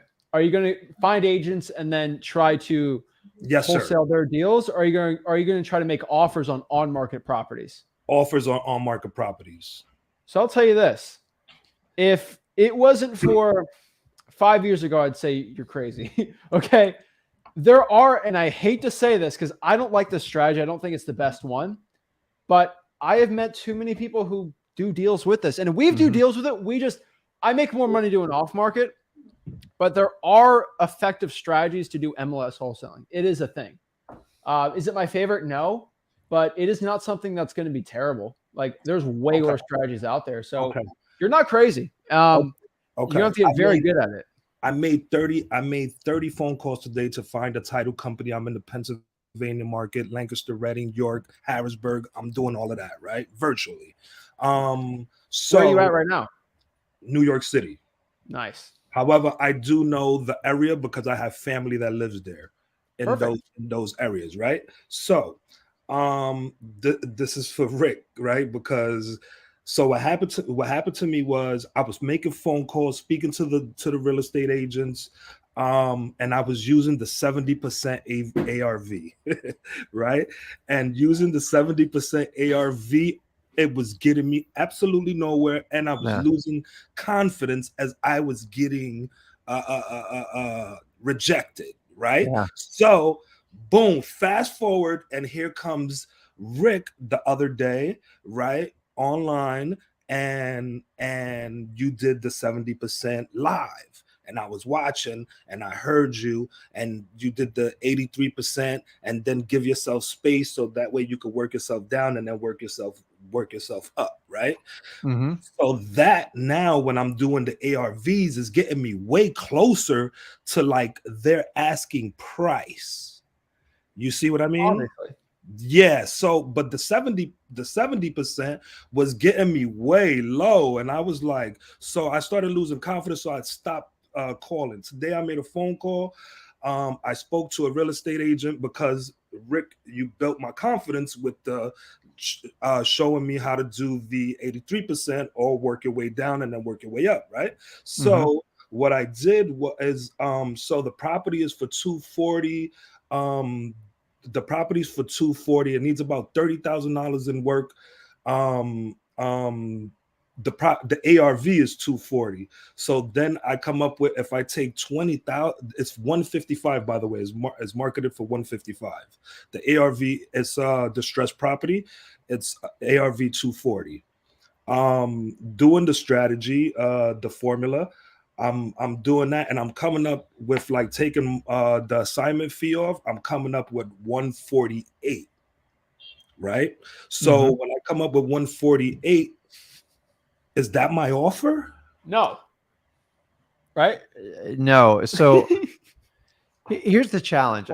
So Zach told you there's easier ways to do this, and I agree. But like this approach works because I use it. You got to talk in realtor world, and they don't talk in wholesaler world. They could care less that you're a wholesaler. I wouldn't even use the word wholesaler around her. No. I did not.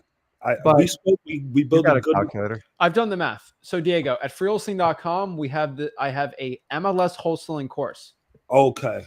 In that video, I say I'm not the biggest fan of it, but if you're going to wholesale in the MLS, this is what I do. This is what I tell people to do. This is what actually gets results.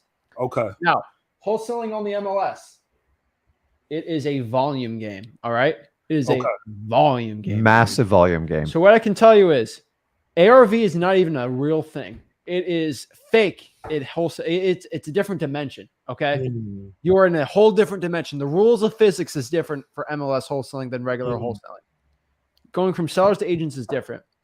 I could care less what the ARV is because the free market already told me what the ARV is on a property. I like to deal with on-market properties that have listed, I like above 30 days. What I'll tell you is for the first 30 days of a listing, the agent. So this property's been listed for 50. So yes, the first 30 days, 260, but usually the first 30 days, tell me if I'm wrong, the real estate agent will block everything. If you are not even close to my listing price, don't even go near me. Because the real estate agent controls the deal now, not the seller. And what does the real estate agent care about? Do they care about what the seller really wants or what's best for them? No. They care about one thing. They want their commission. They got no money in it. And so that being said, we understand with real estate agents, all they care about is their commission. Does that mean they want the most of the house? No. They only care about their commission. The first 30 days, they only care about getting the most out of their commission. Once day 50 is coming up and they have a 60-day listing agreement, things get a little hairy. They don't want to get the most for it. They just want to get a commission. They start getting desperate, right? And so because we know that real estate agents only care about their commission, the closer they are to that listing grid, maybe I want to go with another realtor. They get a little stressed. That's when you can start hitting with very low offers, and they're a little more inclined to take your offer. So maybe in that, so are you saying maybe in that situation, then 70%, 73%? Okay, let me explain. So go through the course. I explain this. I like over 100 days because I like under 90 because most realtors sign 30, 60, 90-day listing agreements. Some a little longer, but really that's the range. So I like to go in increments. I like 55s. I like 75. Like I like that. So what I like to do is I have just one general rule. This is a volume game. So what I like to do is what actually works for most wholesalers. They send offers 75% off the listing price. That they just send it cold to agents. They don't cold call them. They just send them out. And usually you send it through an email to an agent. And doing this method, you can send out probably 300-400 offers out. And you're going to get a lot of callbacks, half of them from angry realtors, half of them, maybe I'm a little interested. And then you go from there. A lot of people talk about agent outreach, things like that. Real estate agent outreach is a good one, cold calling listings and then offering from there. But you're not going to close a deal with a realtor because it's a waste of time, in my opinion. Half of them are just going to scoff at that price you give, 75 off. No way. But the ones that are a little more desperate, they're going to start calling you back. And that's when you can negotiate from there. On top of that, you're in Pennsylvania. So the average home's 270 in Berks County. That's the market. Yep. And it's a 4.2. It's a 5.2. Sorry, it's a 5.2. Is dual agency legal in Pennsylvania? Dual agency is legal in Pennsylvania. It's legal. So I would also do this on top of that. So in freewholesaling.com, I talk about dual agency states and non-dual agency states. Let me pop it up for y'all. But really what you got to do is, again, what we talked about. So dual agency states, dual agency is illegal in Alaska, Colorado, Florida, Kansas, Maryland, Texas, Vermont, Wyoming. You already know what dual agency is, but dual agency is basically when the realtor can be the buyer's agent and the seller's agent. Yes. So again, let's do the math here. Let's do this 155 off. Let's do this. Yeah. So 155. The ARV is 240. What did I say doesn't exist? You just said that. It's ARV fake. doesn't exist. All right. I got you. So 155. Yes. We got what's the word fugazi was actually built in New York City. So fugazi. All right. 155. We're going to offer 75%. That's 116,250. Okay. That's going to be our initial offer we send out. 116,550 to a realtor is a $3,487 commission. So they'll make 7. No. Think about this. No way, Diego. If I sell it for full price, I get $4,650. But guess what? Again, like I said there, at 175 of 155 times 0.03 times 2, that's about $7,000. What's worth more, $7,000 or $4,700? Always $7,000. And what did I say from the beginning? What does the real estate agent care about the most? Their money. Right. They could care less what's best for the seller at that point. They care about their money. Gotcha. I'm saying that in the nicest way possible. And so if you go from that range where you send offers out, but you also include that the realtor is going to be your buyer's agent and they're going to get double the commission, guess what they're going to do back to the seller now? Mr. Seller, I got a very interesting offer. Now they're going to try to convince the seller to go with your offer, knowing it's probably not best for the seller, but it's best for them. And who controls the deal? The realtor. Always the realtor. So that is how you wholesale on the MLS. I can tell you, dude, you got to do hundreds of offers a day, but you got to get that one realtor that is getting, I got 5 days left. Go through his MLS course in freewholesaling.com. Wholesaling.com and do the strategy I have different. scripts and everything like that. Because you're going to burn yourself out calling them because it's the shock value. Sending that email allows you to get the volume, and then at least you can start ball with the ones that are open to talking to you, as opposed to calling every one of them. It's exhausting, dude. I've done it. I started out doing that. I'm just telling you, it's a hard way to do it. And they're going to talk down to you. Like I'm just telling you, if you're not an agent, they will talk down to you. Plus, in 2023, the game's changing every month, so it should only get better. But I just reverse how you do the strategy. Go through that course, and Zach spells it out in detail. Everybody else charges $3,000 to $5,000 for this course. It's all laid out for you. Just follow that method. Who do we care about in wholesaling? Motivated sellers, right? Yeah. You can't go with the regular seller, right? Regular seller, no. I can't go with a regular realtor. I have to go with a motivated realtor, a motivated agent. Yeah. So yeah, you're really looking for a motivation. They control everything. Like the seller will pretty much do what their agent tells them. It's like the lawyer client confidentiality thing. Like people follow their lawyers and their realtors like they're God. So you can't, you can't go around it. So you got to find the ones that are you cannot force a realtor to take your 70% offer.